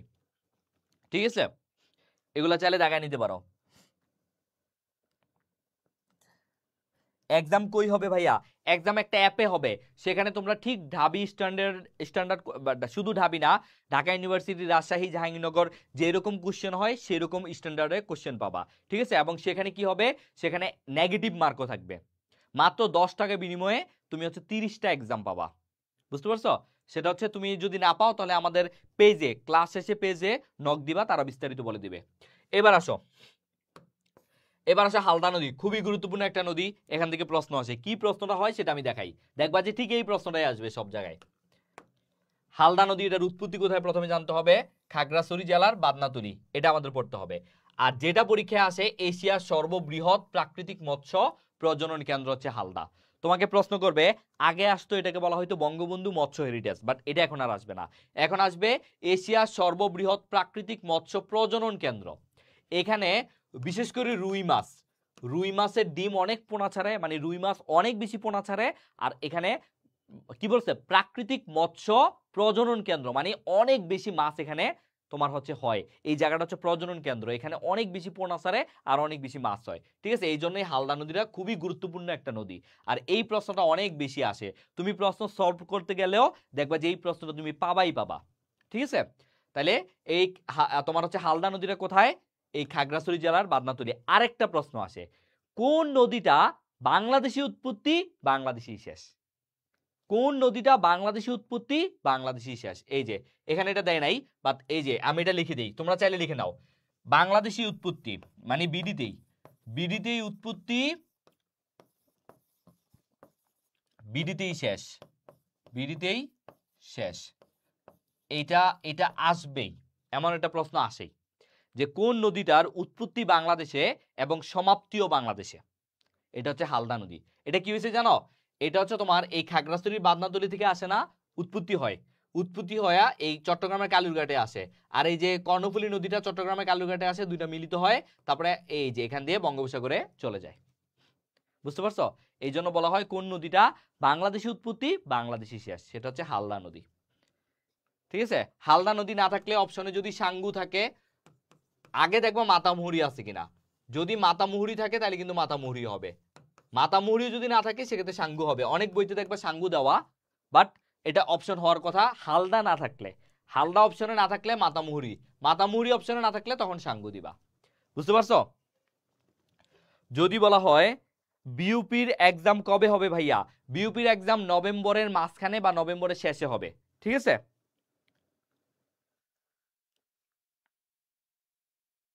বুঝতে পারছো? ওকে, আচ্ছা তোমাদের কোশ্চেন আমি দেখতেছি। ওকে,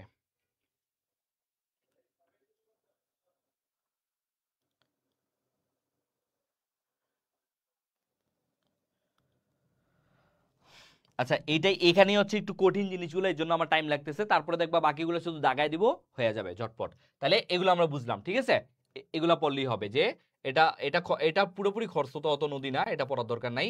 এটা পড়বা, খাগড়াছড়ি বাদনাতলীতে উৎপত্তি, সর্ববৃহৎ প্রাকৃতিক মৎস্য প্রজনন কেন্দ্র, বাংলাদেশি উৎপত্তি বাংলাদেশি শেষ। ওকে ওকে, এবার আসো তারপরে আরেকটা গুরুত্বপূর্ণ নদী পড়বো, ব্রহ্মপুত্র নদী। ব্রহ্মপুত্র নদী কি পড়বো? এটা দেখো কোন কোন জায়গা দিয়ে আসছে। এটা একটা আন্তর্জাতিক নদী, এটা আসলে নদী না, এটা হবে একটা নদ। এটা কি হবে? এটা হবে আন্তর্জাতিক নদ। পরীক্ষায় যদি আসে কোনটা আন্তর্জাতিক নদ, ব্রহ্মপুত্র। আর যদি পরীক্ষায় আসে কোনটা আন্তর্জাতিক নদী, তাইলে কিন্তু অপশনে পদ্মা থাকলে পদ্মা হবে। বুঝতে পারছো? কারণ পদ্মাও কিন্তু আন্তর্জাতিক। তাহলে যদি আসে কোনটা আন্তর্জাতিক নদ, সেখানে যদি মনে করো যে পদ্মাও আছে ব্রহ্মপুত্র আছে, তাহলে অবশ্যই ব্রহ্মপুত্র। আবার যদি আসে কোনটা আন্তর্জাতিক নদী, সেখানে যদি ব্রহ্মপুত্রও থাকে পদ্মাও থাকে, তাহলে কিন্তু পদ্মাই হবে, কারণ পদ্মা হচ্ছে নদী। আবার যদি আসে কোনটা আন্তর্জাতিক নদী, সেখানে যদি মনে করো পদ্মা না থাকে শুধু ব্রহ্মপুত্রই আছে, তাহলে কিন্তু ব্রহ্মপুত্র হবে। ওকে, এটা কোন কোন দেশ দিয়ে আসছে? ভারত, ভুটান, চীন, বাংলাদেশ। চারটা, ভারত, ভুটান, চীন, বাংলাদেশ। ওই যে চীনের তিব্বত, তারপরে ভুটান, তারপরে ভারত, বাংলাদেশ। তারপরে বাংলাদেশের নদীগুলোর মধ্যে দীর্ঘতম পথ অতিক্রমকারী নদী, ওই যে বলছিলাম না যে সবচেয়ে বেশি সেই তিব্বত থেকে উৎপত্তি হইয়া বাংলাদেশে আসতে আসতে সবচেয়ে বেশি দীর্ঘতম পথ অতিক্রম করছে। যদি বলা হয় বাংলাদেশের দীর্ঘতম নদী কোনটা, তাইলে পদ্মা।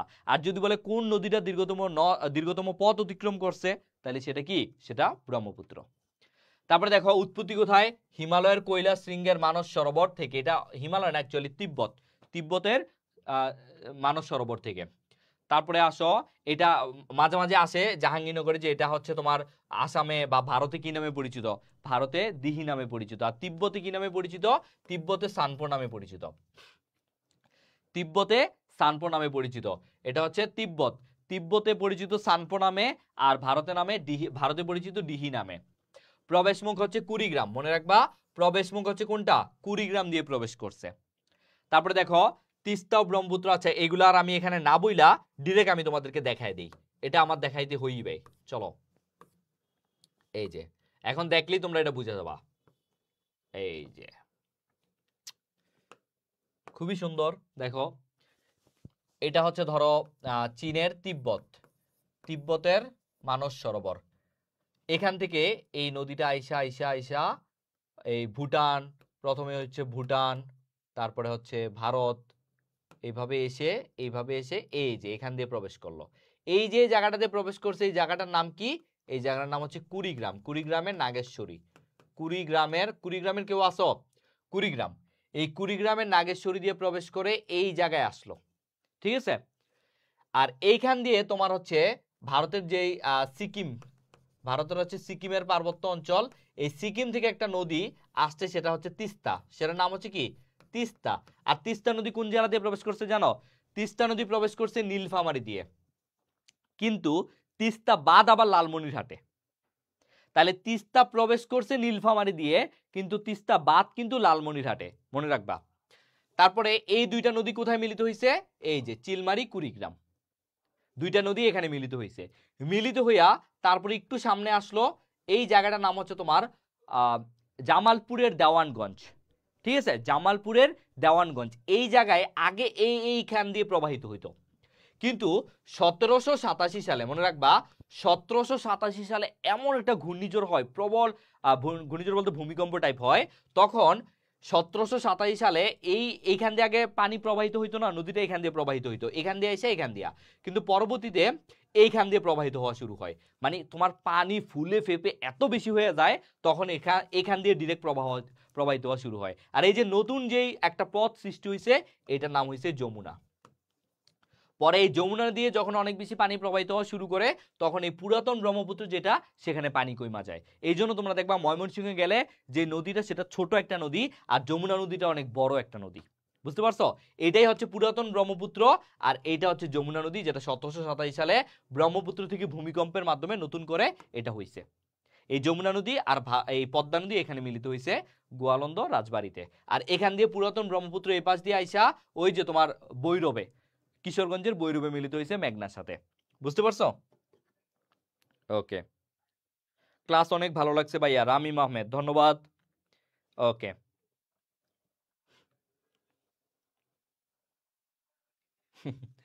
আচ্ছা ঠিক আছে, তাহলে আমরা বুঝতে পারছি ব্রহ্মপুত্র, আশা করি ব্রহ্মপুত্র বুঝতে পারছি। আরে ব্রহ্মপুত্র থেকেই কিন্তু যমুনা নদীর উৎপত্তি। যমুনা কিন্তু নিজে থেকে উৎপত্তি হয় নাই। যদি বলে যমুনার উৎপত্তি কোথায়, যমুনার উৎপত্তি কিন্তু ওই তিব্বতের মানস সরোবর হ্রদ থেকে, ঠিক আছে। যেমন ঠিক মেঘনা যেমন নিজে উৎপত্তি হয় নাই, মেঘনা আসছে বরাক নদী থেকে, ঠিক তেমনি যমুনা কিন্তু নিজে উৎপত্তি হয় নাই। যমুনা হচ্ছে ব্রহ্মপুত্রের মেয়ে। যমুনা কি? ব্রহ্মপুত্রের মেয়ে। আগে ব্রহ্মপুত্র থাকতো, পরে ব্রহ্মপুত্রেরই একটা অংশ যমুনা হয়ে গেছে, ঠিক আছে। ওকে, তাইলে যমুনা আর ব্রহ্মপুত্রের উৎপত্তিস্থল একই, আবার হচ্ছে তোমার বরাক আর মেঘনার উৎপত্তিস্থল একই, যেটা সুরমা কুশিয়ারার। এই যে তাহলে আমরা যমুনা নদী, হ্যাঁ এটাই তো যমুনা নদী দেখতেছিলাম। এই যে না না, তার আগে আমরা ব্রহ্মপুত্র দেখতেছিলাম। এই যে তাহলে এই দেখো, এখানে আমরা কি কি পড়বো? মিলিত স্থলগুলো তো আমরা দেখছি, কোথায় কি মিলিত হয়েছে, ভৈরব বাজারের নিকট মিলিত হয়েছে। আর এখানে আমরা পড়বো শাখা নদী যমুনা, ব্রহ্মপুত্রের শাখা নদী যমুনা। তারপরে পড়বো আমরা শীতলক্ষটা পড়বো, আর উপনদী দল্লা তিস্তা দুইটাই পড়তে হবে। মানে হচ্ছে ধরলা এবং তিস্তা দেখছিলাম না আমরা, তিস্তা মিলিত হয়েছে ব্রহ্মপুত্রের সাথে কুড়িগ্রামে, তাইলে এই ধরলা বিশেষ করে তিস্তাটা পড়বা, বিশেষ করে পড়বা তিস্তাটা। তিস্তা নদী কিন্তু পানি দেয়, তিস্তা নদী ব্রহ্মপুত্রকে পানি দেয়, আর যমুনা নদী ব্রহ্মপুত্র থেকে পানি নেয় 1787 সালের পর থেকে, ঠিক আছে। ওকে, এবার আসো যমুনা। যমুনার পুরাতন নাম কি? জোনাই নদী, পরীক্ষায় আসে। যমুনার পুরাতন নাম কি? জোনাই। আগে নাম ছিল জোনাই, এখন হয়েছে যমুনা। এই যে দেখো, 1787 সালে সংঘটিত ভূমিকম্পের কারণে ব্রহ্মপুত্রের তলদেশ উত্থিত হয়ে নতুন স্রোতধারা শাখা নদীর সৃষ্টি হয়েছে, যেটা আমি মাত্র বললাম। উৎপত্তি কোথায়? কৈলাস শৃঙ্গের, তিব্বতের কৈলাস শৃঙ্গের মানস সরোবর হ্রদ থেকে। মিলনস্থল ওই যে জামালপুরের দেওয়ানগঞ্জ, যেটা আমি বলছি মাত্র। বিভক্ত হয় যমুনা নদী, সেখান থেকে যমুনা নাম ধারণ করে দক্ষিণে প্রবাহিত হয় গোয়ালন্দে, পদ্মার সাথে মিলিত হয়। এগুলা এখান থেকে পড়ে পড়বা। আর এখানে ওই যে শাখা নদী কি পড়বা? যমুনা শাখা নদী আছে ধলেশ্বরী, এই যমুনা শাখা নদী হচ্ছে বুড়িগঙ্গা পড়বা, এটা গুরুত্বপূর্ণ। যমুনা শাখা নদী বুড়িগঙ্গা, এটা পড়বা। আর উপনদী পড়বা হচ্ছে তিস্তা, করতোয়া। করতোয়া আর তিস্তা কিন্তু একই জায়গা থেকে উৎপত্তি, সিকিমের পার্বত্য অঞ্চল, মনে রাখবা সিকিমের পার্বত্য অঞ্চল, দুইটা একই জায়গা থেকে উৎপত্তি। এই করতোয়া আসছে পঞ্চগড় দিয়া, করতোয়া ঢুকছে পঞ্চগড় দিয়া, আর তিস্তা ঢুকছে নীলফামারী দিয়া, তিস্তা ঢুকছে নীলফামারী দিয়া। কিন্তু তিস্তা বাদ আবার কোথায়? তিস্তা বাদ হচ্ছে আবার লালমনিরহাটে, লালমনিরহাট। সবাই একটা স্ক্রিনশট নাও, এটার সবাই একটা স্ক্রিনশট নাও দ্রুত। হ্যাঁ, ওই যে যমুনা নামে একটা গান আছে না, আমার যমুনার জল দেখতে কালো, স্নান করিতে লাগে ভালো, যৌবন যৌবন মিশিয়া গেল জয়লে, তাই না? এরকম একটা যমুনা গান আছে। এটা সিরাজগঞ্জের ওই পাশে যমুনার চলে এখান দিয়ে। ওকে, স্ক্রিনশট নিছো? নিলে ডান লিখো, ডান ডান লিখো। ওকে, আচ্ছা, এবার আমরা কি করব, তার পরেরটা দেখব। আর মনে নাই তিস্তার পর মনে আরেকটা নদী আছে, তারপরে আমরা শুধু গুরুত্বপূর্ণ জিনিসগুলো দেখা শেষ করে দিব। দেখো, আমরা কিন্তু 9টা বাজে গেছে, আর 10 থেকে 15 মিনিট ক্লাস নিব, তারপরে ছুটি দিয়ে দিব। তিস্তা নদী দেখো, তিস্তা নদী একটু আগে বলছি ভারতের সিকিমের পার্বত্য অঞ্চল থেকে আসছে নীলফামারী দিয়ে, দেখছো নীলফামারী দিয়ে প্রবেশ করছে, কুড়িগ্রামের নিকট ব্রহ্মপুত্রের সাথে মিলিত। আর এইটা শুধু এখানে মনে রাখবা, এই যে এখানে এটা মনে রাখবা যে গজলডোবা বাঁধ এটার মধ্যে তিস্তা নদীর উপর। আর হচ্ছে উত্তরাঞ্চলের লাইফলাইন বলা হয়, উত্তরাঞ্চলের লাইফলাইন বলা হয়, এগুলো একটু দাগাও। এটা হচ্ছে গজলডোবা বাঁধ কোন নদীতে? তিস্তা নদীতে। আর হচ্ছে উত্তরাঞ্চলের লাইফলাইন কোন নদীকে বলা হয়? তিস্তা নদীকে বলা হয়। ঠিক আছে, দাগাইছো? ওকে ভাইয়া, কোন নদীর উৎপত্তি কোথায় থেকে এবং উপনদী কোনগুলো একটু টেকনিকে বুঝিয়ে দিবেন একটা ক্লাসে প্লিজ। আচ্ছা, আমি চেষ্টা করব। ওকে, আসলে আমি যেটা বলছি যে উপনদী শাখা নদী এগুলা তোমার ঢাকা ইউনিভার্সিটির জন্য, রাজশাহীর জন্য কম আসে, জাহাঙ্গীরনগরের জন্য একটু বেশি আসে। ঠিক আছে, ওকে। এবারে যে সাঙ্গু নদী দেখো, সাঙ্গু নদী পরীক্ষায় তেমন আসে না, তারপরে এটা মনে রাখতে হবে যে মিয়ানমারের সাথে আমাদের 3টা নদী নিয়ে 3টা নদীর আছে। আমি একটু দেখাই দিই, চলো আগে দেখাই দিই, তাহলে তোমরা পরবর্তীতে বুঝবা। মিয়ানমারের সাথে বাংলাদেশের 3টা নদী নিয়ে আন্তঃসীমান্ত নদী অ্যাকচুয়ালি। মিয়ানমারের সাথে যেমন আমাদের জেলাও 3টা, ঠিক নদীও 3টা। ঠিক আছে, নদীও 3টা। একটু বড় করে দেখাই তাহলে বুঝবা। এই যে দেখো, এটা হচ্ছে আমাদের বান্দরবান, এই পাশে আছে কি বান্দরবান, বান্দরবান। আর এই পাশটা আছে কি, এই পাশটা হচ্ছে আমাদের কক্সবাজার। তো যেটা হইছে এইটা হচ্ছে তোমার মিয়ানমার, এটা হচ্ছে কি মিয়ানমার। এই মিয়ানমার থেকে এই নদীটা সাঙ্গু, অ্যাকচুয়ালি এটা তো তোমার বান্দরবানে গেছে, এই নদীটা আসলে বান্দরবানে গেছে। এই যে সাঙ্গু নদীটা এটা বান্দরবানে গেছে, আর নাফ নদীটা আসছে কক্সবাজারের এখানে। ঠিক আছে, আর এই পাশ দিয়ে একটা নদী বাংলাদেশ থেকে মাতামুহুরি। তুমি দেখো এই যে সাঙ্গু কই গেছে? সাঙ্গু গেছে বান্দরবানে, অ্যাকচুয়ালি সাঙ্গু গেছে বান্দরবানে। এটা কিন্তু আরাকান পাহাড়ে। মিয়ানমারের দুইটা রাজ্য বাংলাদেশের সাথে আছে। একটা কি, একটা হচ্ছে চীন প্রদেশ, আর একটা হচ্ছে আরাকান প্রদেশ। এই দুইটা প্রদেশ, মিয়ানমারের এই দুইটা প্রদেশ বাংলাদেশের সাথে মিলিত। তো আর এই পাশে যে জায়গাটা আছে সেখানে হচ্ছে তোমার নাফ নদী, এখান দিয়ে নাফ নদী আছে। তাহলে বাংলাদেশ এবং মিয়ানমারের সাথে সীমান্তবর্তী যে নদীটা, সেই নদীটার নাম কি? সেই নদীটার নাম হচ্ছে নাফ নদী, মনে রাখবা নাফ নদী, কক্সবাজারের ওইখান দিয়ে। এটা আগে ছিল 56 কিলোমিটার, ওরফে 57 কিলোমিটার, আর এখন বলা হয় 63 কিলোমিটার। ঠিক আছে, আগে বলা হয়তো 56-57 কিলোমিটার, এখন বলা হয় 63 কিলোমিটার। ঠিক আছে, তো এই যে তোমার সাঙ্গু আর নাফ এই দুইটা বলা হয় মিয়ানমার থেকে আসছে। আর এই যে মাতামুহুরি, এই নদীটার উৎপত্তি কিন্তু আসলে বাংলাদেশি। মাতামুহুরি এটা হচ্ছে বান্দরবানের লামার মইবার পর্বত, বান্দরবানের লামার মইবার পর্বত।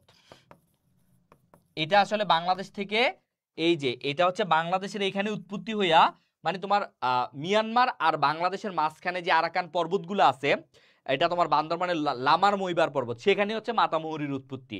আর এই যে সাঙ্গু আর নাফ এই দুইটা আবার হচ্ছে মিয়ানমারের পাহাড়গুলোতে উৎপত্তি। বুঝতে পারছো? তার মানে তোমার হচ্ছে মাতামুহুরি কিন্তু বাংলাদেশ থেকে এখানে গেছে, আর তোমার হচ্ছে সাঙ্গু আর নাফ হচ্ছে মিয়ানমার থেকে বাংলাদেশে ঢুকছে। তাইলে এই নাফ হচ্ছে কক্সবাজারের এখানে, আর সাঙ্গু হচ্ছে বান্দরবানের এই পাশ দিয়ে, বুঝতে পারছো? আর এই মাতামুহুরি যেটা, সেটা হচ্ছে বান্দরবানের লামার মইবার পর্বতে উৎপত্তি হইয়া এখানে মনে করো উৎপত্তি হইয়া এই জায়গাটাতেই আছে। এটাই হচ্ছে আমি তোমাদেরকে বুঝাইতে যাচ্ছিলাম। ওকে, এবার আসো, এগুলো আসলে মুখস্থ করলে তোমাদের মনে থাকতো না, কিন্তু এই যে আমি তোমাদেরকে দেখাই দিছি একদম চিত্রের মাধ্যমে, এগুলো এখন কিন্তু তোমাদের ইজিলি মনে থাকবে। ঠিক আছে, এই যে এটা পড়াইলে আমার মনে হয় যে শেষ। এই যে দেখো, তাইলে আমরা দেখলাম যে সাঙ্গু নদীর উৎপত্তি কোথায়? আরাকান পাহাড়ে।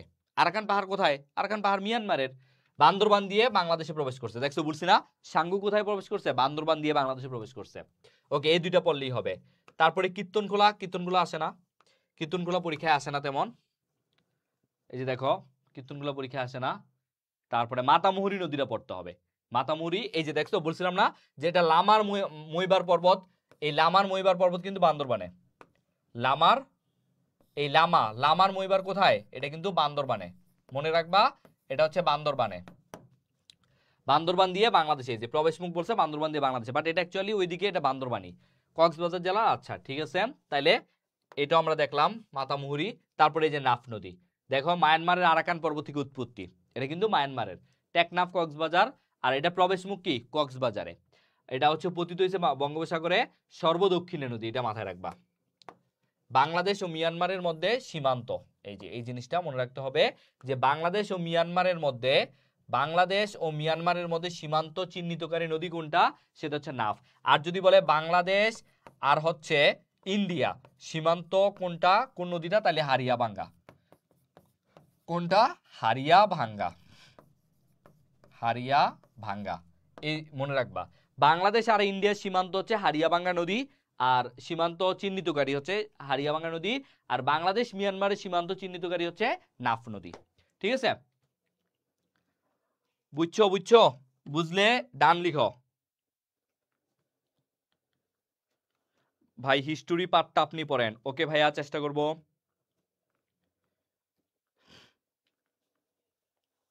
তোমরা যদি প্রতিদিন ক্লাসে আসো তাহলে কিন্তু আমার ক্লাস নিতে ভালো লাগবে, কিন্তু তোমরা যদি ক্লাস না করো তাহলে আসলে যদি স্টুডেন্ট বেশি না থাকে তাহলে আসলে ক্লাস নিতে ভালো লাগে না।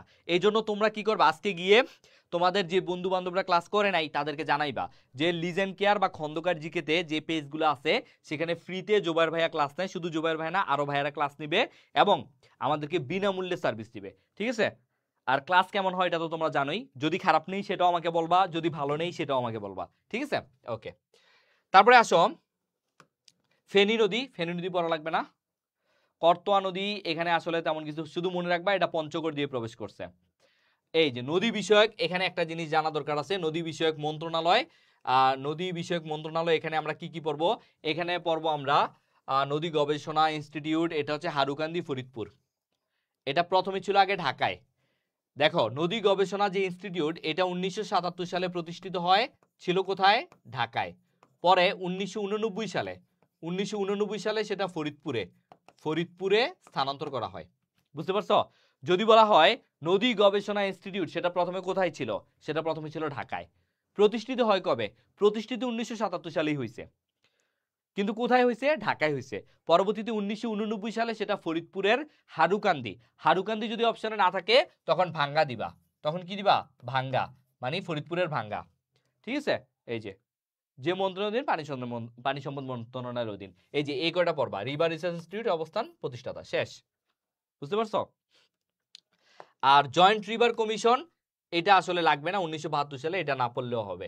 জাতীয় নদী রক্ষা কমিশন, এগুলো পরীক্ষায় আসবে না। বাংলাদেশের প্রথম পানি জাদুঘর, এটা শুধু পড়বা। এটা কোথায়? এটা হচ্ছে কলাপাড়া পটুয়াখালীতে। এটা হচ্ছে পটুয়াখালীতে, বাংলাদেশের পানি জাদুঘর পটুয়াখালীতে, এটা পড়বা শুধু। ঠিক আছে, এবার আসো আমি এখানে দাগায় দিচ্ছি যে আমরা উৎপত্তি স্থল কোনগুলো পড়বো। এই যে আমি একটু দাগায় দিই, যাদের কাছে বই আছে বইটা বের করো, একটু দাগায় দিচ্ছি আমি। পদ্মাটা গুরুত্বপূর্ণ, মেঘনা গুরুত্বপূর্ণ, তিস্তা তো অবশ্যই পড়বা, ব্রহ্মপুত্র পড়বা, হালদা পড়বা, কর্ণফুলী, আর এখান দিয়ে নাফ পড়বা। এগুলা বেশি গুরুত্বপূর্ণ, পড়বা সবগুলাই, কিন্তু এগুলা বেশি গুরুত্বপূর্ণ। ঠিক আছে, এই কয়টা থেকে আসতে পারে। গোমতীটা এবার একটু পড়তে পারো, কারণ গত বছর এই জায়গা থেকে বন্যা হয়েছিল না, গোমতীর যে ডুম্বুর বাঁধ, ত্রিপুরার ডুম্বুর বাঁধ, সেটা গোমতী নদীতে, সেখানে বাঁধটা ছাইড়া দেওয়ার কারণে 12টা জেলায় বন্যা হয় এই গত বছর 19 আগস্ট, এই জন্য এটা পড়তে পারো। ওকে, তারপরে যেগুলো পড়বা, এই যে কোনগুলা কোথায় মিলিত হয়েছে, এখানে পদ্মা মেঘনা অবশ্যই পড়বা, পদ্মা যমুনা পড়বা, তারপরে মেঘনা ভৈরব বাজার পড়বা, এখানে তো সবই পড়া লাগতেছে রে। ওকে, এগুলো একটু বেশি গুরুত্বপূর্ণ, এটাও পড়তে পারো, এই কয়টা একটু বেশি গুরুত্বপূর্ণ, ঠিক আছে। চাইলে তোমরা বই না থাকলে স্ক্রিনশটও মারতে পারো, ওকে। তারপরে আসো, কোন জেলা দিয়ে প্রবেশ করে, এগুলা তো সবগুলা লাগবে না, এখানে পড়বা তিতাস লাগবে না, ভৈরব, তিস্তাটা পড়বা, পদ্মা পড়বা, কর্ণফুলী, ব্রহ্মপুত্র, মেঘনা, এগুলোটা পড়বা, এই পাঁচটা পড়বা, এই পাঁচটা, তিস্তা, পদ্মা, কর্ণফুলী, ব্রহ্মপুত্র, মেঘনা। ওই যে আমি যেই প্রথম যেটা দেখাইছিলাম ওইটা ভালো মতো বুঝলেই এগুলো তোমরা বুঝবা, এগুলোর মুখস্থ করা লাগবে না, ঠিক আছে। ওকে, তারপরে কোনটা কোন স্থানে স্থাপনা, এগুলা কোনগুলা পড়বা দেখো, এগুলা সব পড়া লাগবে না, মাদারীপুর, রাজপুর, বাক্সি, কুঠিবাড়ি, মাওয়া, এই মাওয়াটা পড়বা, আরিচা ঘাট পড়বা, দাগাও চট্টগ্রাম সমুদ্র বন্দর, কর্ণফুলী, এই যে চট্টগ্রাম সমুদ্র বন্দরে কর্ণফুলী, এটা মাস্ট পড়বা, চাঁদপুর, ভৈরব, তারপরে উয়ারি বটেশ্বর, ময়মনসিংহ, মহাস্থানগড়,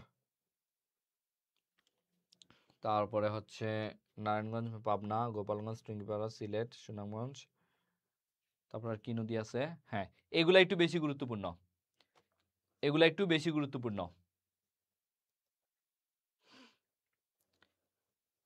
একটা স্ক্রিনশট নাও, পরে দেখায়ও, এখন শুধু আপাতত স্ক্রিনশট নিবা, সস নিবা, সস, এখন আপাতত কি নিবা, প্রাণ সস, সসের বস প্রাণ সস, সস নিবা। হ্যাঁ, তোমরা যদি তোমাদের বন্ধু বান্ধব সবাইকে নিয়ে আসো তাহলে আমি অবশ্যই তোমাদের বেশি বেশি ক্লাস নিব, ঠিক আছে, আমি অবশ্যই তোমাদের ক্লাস নিব।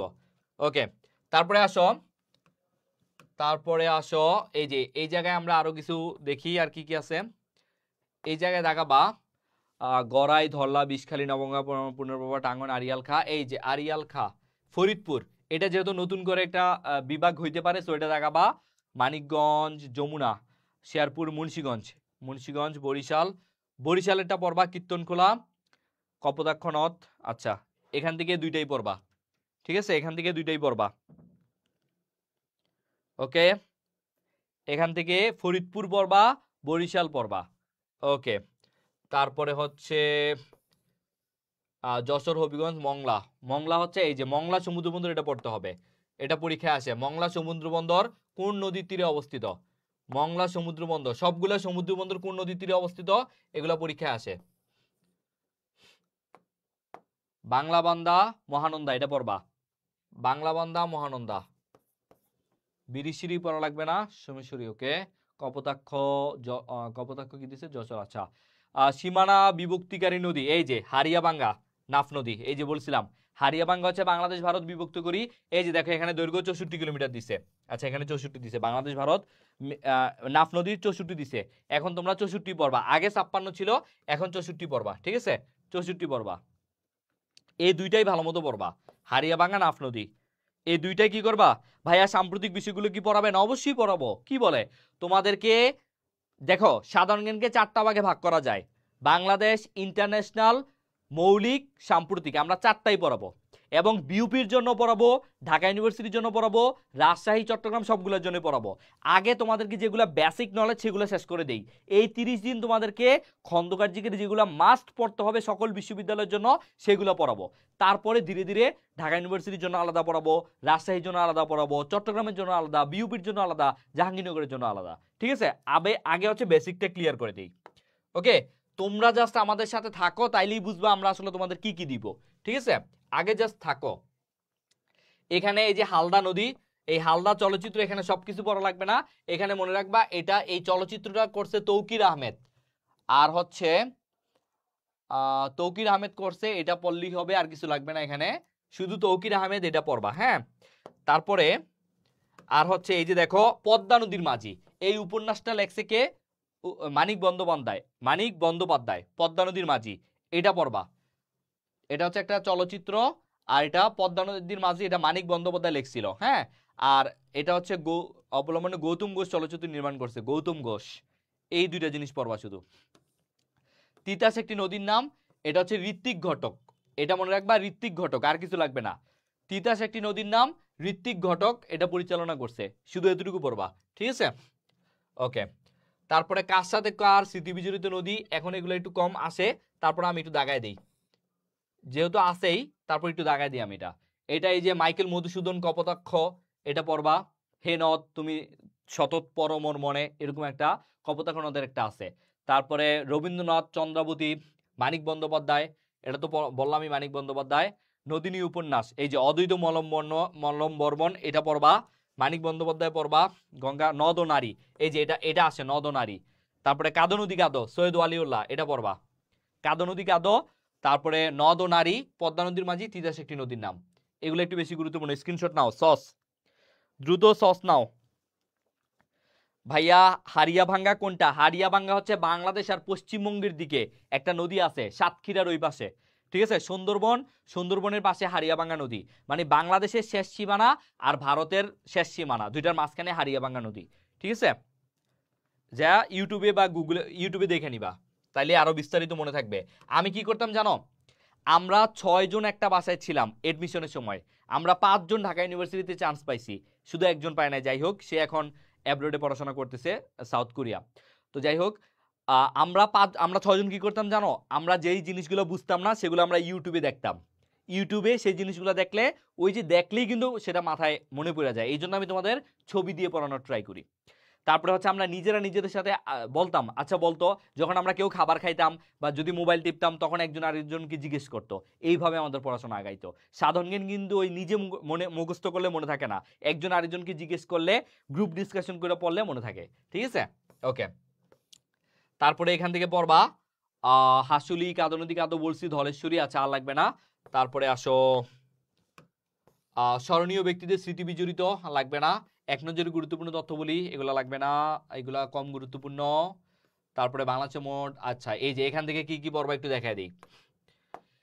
এখান থেকে বাংলাদেশের মোট অভিন্ন নদী, এটা পড়বা, ওই যে 58 বা 57, এটা পড়বা। এখানে 57টাই বেশি ভালো করে পড়বা। ভারত থেকে বাংলাদেশে আসা অভিন্ন নদী 54টি পড়বা। বাংলাদেশের নদী সংখ্যা 1008টি পড়বা। উপনদী, শাখা নদী, মোট দৈর্ঘ্য গাঙ্গিনা 56 কিলোমিটার। এই যে এটা পড়বা, বাংলাদেশ হতে ভারতে প্রবেশকারী নদী কুলিক, এটা কোন জায়গা দিয়ে গেছে? এটা মনে রাখবা, ঠাকুরগাঁও, ঠাকুরগাঁও, ঠাকুরগাঁও। বাংলাদেশ হতে ভারতে গিয়ে যে ফিরে আসছে আপুটা মহান, দেখো এই যে আত্রাই, আপুটা, আত্রাই, পুটা, টাঙ্গন, মহান, এই 4টা। বাংলাদেশের নদ এই যে 3টা, ব্রহ্মপুত্র, কপোতাক্ষ, আড়িয়াল খাঁ। তারপরে পদ্মা নদী প্রবাহিত হয়েছে। বাংলাদেশের অভ্যন্তর উৎপত্তি, এই যে বাংলাদেশের অভ্যন্তর উৎপত্তি দেখো, হালদা, হালদার পরে সাঙ্গু দিছে, ঠিক আছে? যদি অপশনে মাতামুহুরি, হালদা থাকলে হালদা দিবা, অপশনে মাতামুহুরি থাকলে মাতামুহুরি দিবা, নাইলে সাঙ্গু দিবা। মায়ানমার থেকে বাংলাদেশে আসা অভিন্ন নদী, এখানে 3টা দিছে, ঠিক আছে? সাঙ্গু, মাতামুহুরি, নাফ। ভাইয়া রুটিনটা দিয়েন ক্লাসের, হ্যাঁ দিয়ে দিব। ক্লাসের রুটিনটা পেজে পেয়ে যাবা, ক্লাসের পরে আজকে বা কালকের মধ্যে পেয়ে যাবা রুটিনটা। হ্যাঁ, আপডেট রুটিন জাস্ট আজকে রাতেই পেয়ে যাবা, ঠিক আছে? আপডেট রুটিনটা আমরা 30 দিনে 30টা ক্লাস নিব। আমরা কি করব? 30 দিনে 30টা ক্লাস নিব, 30টা ক্লাসে খন্দকারজিকে শেষ, এবং 30টা এক্সাম নিব। সো আপডেট পেয়ে যাবা, ওকে। তারপরে আসো বাংলাদেশের পানি উন্নয়ন বোর্ডের, আচ্ছা এগুলো লাগবে না। জেলা ভিত্তিক ব্যতিক্রম, এগুলো একটু পড়বা। এখানে কি কি পড়বা দেখো, শহীদ নদী, বংশী নদী, টাঙ্গাইলে ধন কারখানা, রজত, ইলিশ, টেপা, সুগন্ধা, ইরাবতী নদী, জয়পুরহাট, আচ্ছা সাঙ্গু, বান্দরবান, আচ্ছা এগুলা। এই আন্দারমানিক এটা পড়বা, এখান থেকে আন্দারমানিক, বরগুনা ও পটুয়াখালী, এটা পড়বা, আন্দারমানিক, ঠিক আছে? আর কোন জেলার দুঃখ কোনটা, এগুলো একটু পড়তে হবে। যেমন হচ্ছে তোমার এই যে বাংলার দুঃখ বলা হয় দামোদর নদীকে, বাংলার দুঃখ কোন নদী? দামোদর নদী, দেখো বাংলার দুঃখ দামোদর নদী। কুমিল্লার দুঃখ গোমতী, চট্টগ্রামের দুঃখ লাগবে না, বাকিগুলো লাগবে না, ঠিক আছে? এগুলাই বেশি আসে, ওকে। তারপরে নদী সম্পর্কিত আরো তথ্য বলি, বাংলা সুয়েজ খাল, এগুলো এক নজর পড়বা, এগুলো হচ্ছে মাঝে মাঝে আসতেও পারে। নদ নদীর পৃথক স্থল, ব্রহ্মপুত্র, বরাক। আচ্ছা, এই যে টিপাইমুখী বাঁধ, এখানে কি কি পড়বা দেখো। টিপাইমুখী বাঁধ বাংলাদেশের সিলেট সীমান্ত থেকে 100 কিলোমিটার পূর্বে, এটা মনে রাখবা। এই যে সিলেট সীমান্ত থেকে 100 কিলোমিটার, এবং বরাক নদী তুইবাই নদী সংযোগস্থলে। ওই যে বলছিলাম না যে এই পাশ দিয়ে বরাক নদী আসে আর এই পাশ দিয়ে তুইবাই চলে যায়, এই যে এখানে, ঠিক আছে। এই বাঁধ নির্মাণ দিন ভারতের মণিপুর রাজ্যে, কোথায়, ভারতের মণিপুর রাজ্যে। টিপাইমুখী বাঁধ নির্মাণ করা হচ্ছে 1500 মেগাওয়াট, এটা শুধু মনে রাখবা ভারতের মণিপুর রাজ্যে, এবং হচ্ছে কোথায়, বরাক নদী তুইবাই নদী সংযোগস্থলে, আর বাংলাদেশের সিলেট থেকে 100 কিলোমিটার পূর্বে। এই কয়েকটা তথ্য মনে রাখবা, এই প্রথম 3টা তথ্য মনে রাখবা। বাংলাদেশের সিলেট সীমান্ত থেকে 100 কিলোমিটার পূর্বে, বরাক নদী তুইবাই নদী সংযোগস্থলে, এবং ভারতের মণিপুর রাজ্যে। ভারতের কোন রাজ্যে, ভারতের মণিপুর রাজ্যে, এটা মনে রাখবা, ঠিক আছে। ওকে, তারপরে আসো বাঁধের উচ্চতা। আচ্ছা, টিপাইমুখী লাগবে না। এই যে ফারাক্কা বাঁধ, ফারাক্কা বাঁধের এখানে সবগুলাই পড়বা, ফারাক্কা বাঁধ এখানে সবগুলাই পড়বা, কারণ ফারাক্কা বাঁধ এবার গুরুত্বপূর্ণ, ঠিক আছে। ফারাক্কা বাঁধ এবার গুরুত্বপূর্ণ, ফারাক্কা বাঁধ সবগুলাই পুরাটাই পড়বা। আর এই যে তিস্তা বাঁধ, তিস্তা বাঁধে এখানে কি পড়বা, তিস্তা বাঁধে পড়বা হচ্ছে বাংলাদেশের বৃহত্তম সেচ প্রকল্প, এটা কোথায়, লালমনিরহাট। তারপরে হচ্ছে বুড়িগঙ্গা নদীর জন্য, বুড়িগঙ্গা নদীর তীরে বাকলাইন বাঁধ দেওয়া হয়েছে, আর কিছু পড়া লাগবে না, ঠিক আছে। বুড়িগঙ্গা নদীতে বাকলাইন বাঁধ, আর এখানে হচ্ছে লালমনিরহাট। আর জীবন্ত সত্তা, দেখো নদীরও কিন্তু জীবন আছে, নদীরও কিন্তু জীবন আছে। এমন একটা নদীকে মানুষের মতো জীবন, এটা কিন্তু আদালত রায় দিছে যে এই তুরাগ নদীর জন্য। দেখো তুরাগ নদী বাংলাদেশের ঢাকা ও গাজীপুর জেলার একটা নদী, আর নদীটার দৈর্ঘ্য, এগুলা লাগবে না, এটা মনে রাখবা। আচ্ছা, এই যে হাইকোর্ট, হাইকোর্ট কর্তৃক ঐতিহাসিক রায়ের মাধ্যমে জীবন্ত সত্তার মর্যাদা লাভ করে, ঠিক আছে। তাহলে কোন নদী জীবন্ত সত্তার যে মর্যাদা লাভ করছে, সেটা হচ্ছে তুরাগ নদী, এটাকে বলা হয় লিভিং এন্টিটি, জীবন্ত সত্তা, এটা মনে রাখবা। হাইকোর্ট কে দিছে, হাইকোর্ট, কত সালে, 2019 সালে। কোন নদীকে, তুরাগ নদীকে।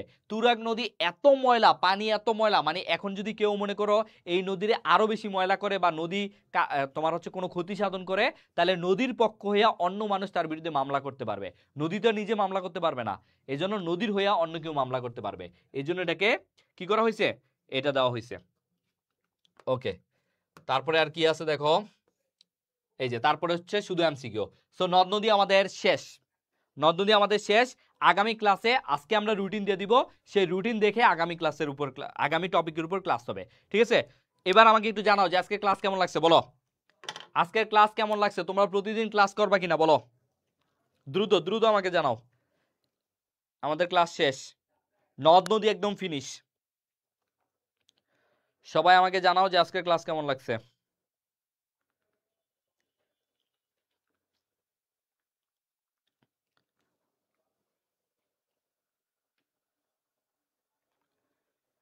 আজকে গিয়ে তোমাদের বন্ধু বান্ধবদের বলবা যে লিজেন্ড কেয়ারে বা খন্দকার জিকে পেজে ফ্রিতে ক্লাস হচ্ছে, এবং ক্লাসের পরে আবার এক্সামও নিবে, ঠিক আছে।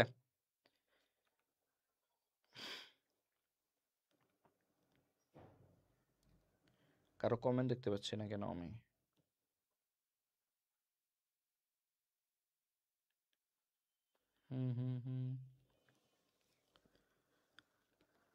আচ্ছা,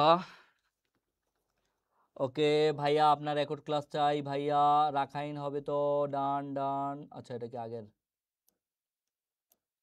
আচ্ছা আলহামদুলিল্লাহ অনেক ভালো, দারুণ। তাসনিম তুবা, সাকিব হোসেন বলছে বেস্ট ক্লাস ভাইয়া, 100%। সাদিক, কাল তো ক্লাস করতে পারি নাই, কালকে ক্লাসটা আগে করে নিও। প্র্যাকটিস এক্সাম সিস্টেম আছে, হ্যাঁ আছে। এক্সাম হবে 10 টাকায় এক্সাম বেস আছে, পেজে নক দিও, ঠিক আছে। ওকে, অনেক ভালো লাগছে স্যার, তৌহিদ। ওকে, 100তে 100 ভাইয়া, সাকিব হোসেন। ওকে, খুব ভালো, মাহজাবিন। ওকে, নাবিলা নুসরাত, আলহামদুলিল্লাহ 100% ক্লিয়ার। আফিয়া জান্নাত, আলহামদুলিল্লাহ অনেক ভালো। আরমান হোসেন, ওকে, আজকে ইনশাআল্লাহ এক্সামে ভর্তি হয়ে যাব। মাত্র 10 টাকা ভাইয়া, মাত্র 10 টাকা। আফিয়া জান্নাত, আলহামদুলিল্লাহ অনেক ভালো। ওকে, ঠিক আছে, থ্যাংক ইউ সবাইকে। আমি আজকের মতো ক্লাসটা শেষ করতেছি, ইনশাআল্লাহ নেক্সট ক্লাসে আবার দেখা হবে। সে পর্যন্ত সবাই সুস্থ থাকো, ভালো থাকো, আর লিজেন্ড কেয়ার খন্দকার জিকে পেজের সাথেই থাকো, কারণ আমরাই তোমাদের সম্পূর্ণ বিনামূল্যে ফ্রিতে তোমাদের শেষ পর্যন্ত পাশে থাকবো ইনশাআল্লাহ, ঠিক আছে। ওকে, আল্লাহ হাফেজ, টাটা, গুড নাইট।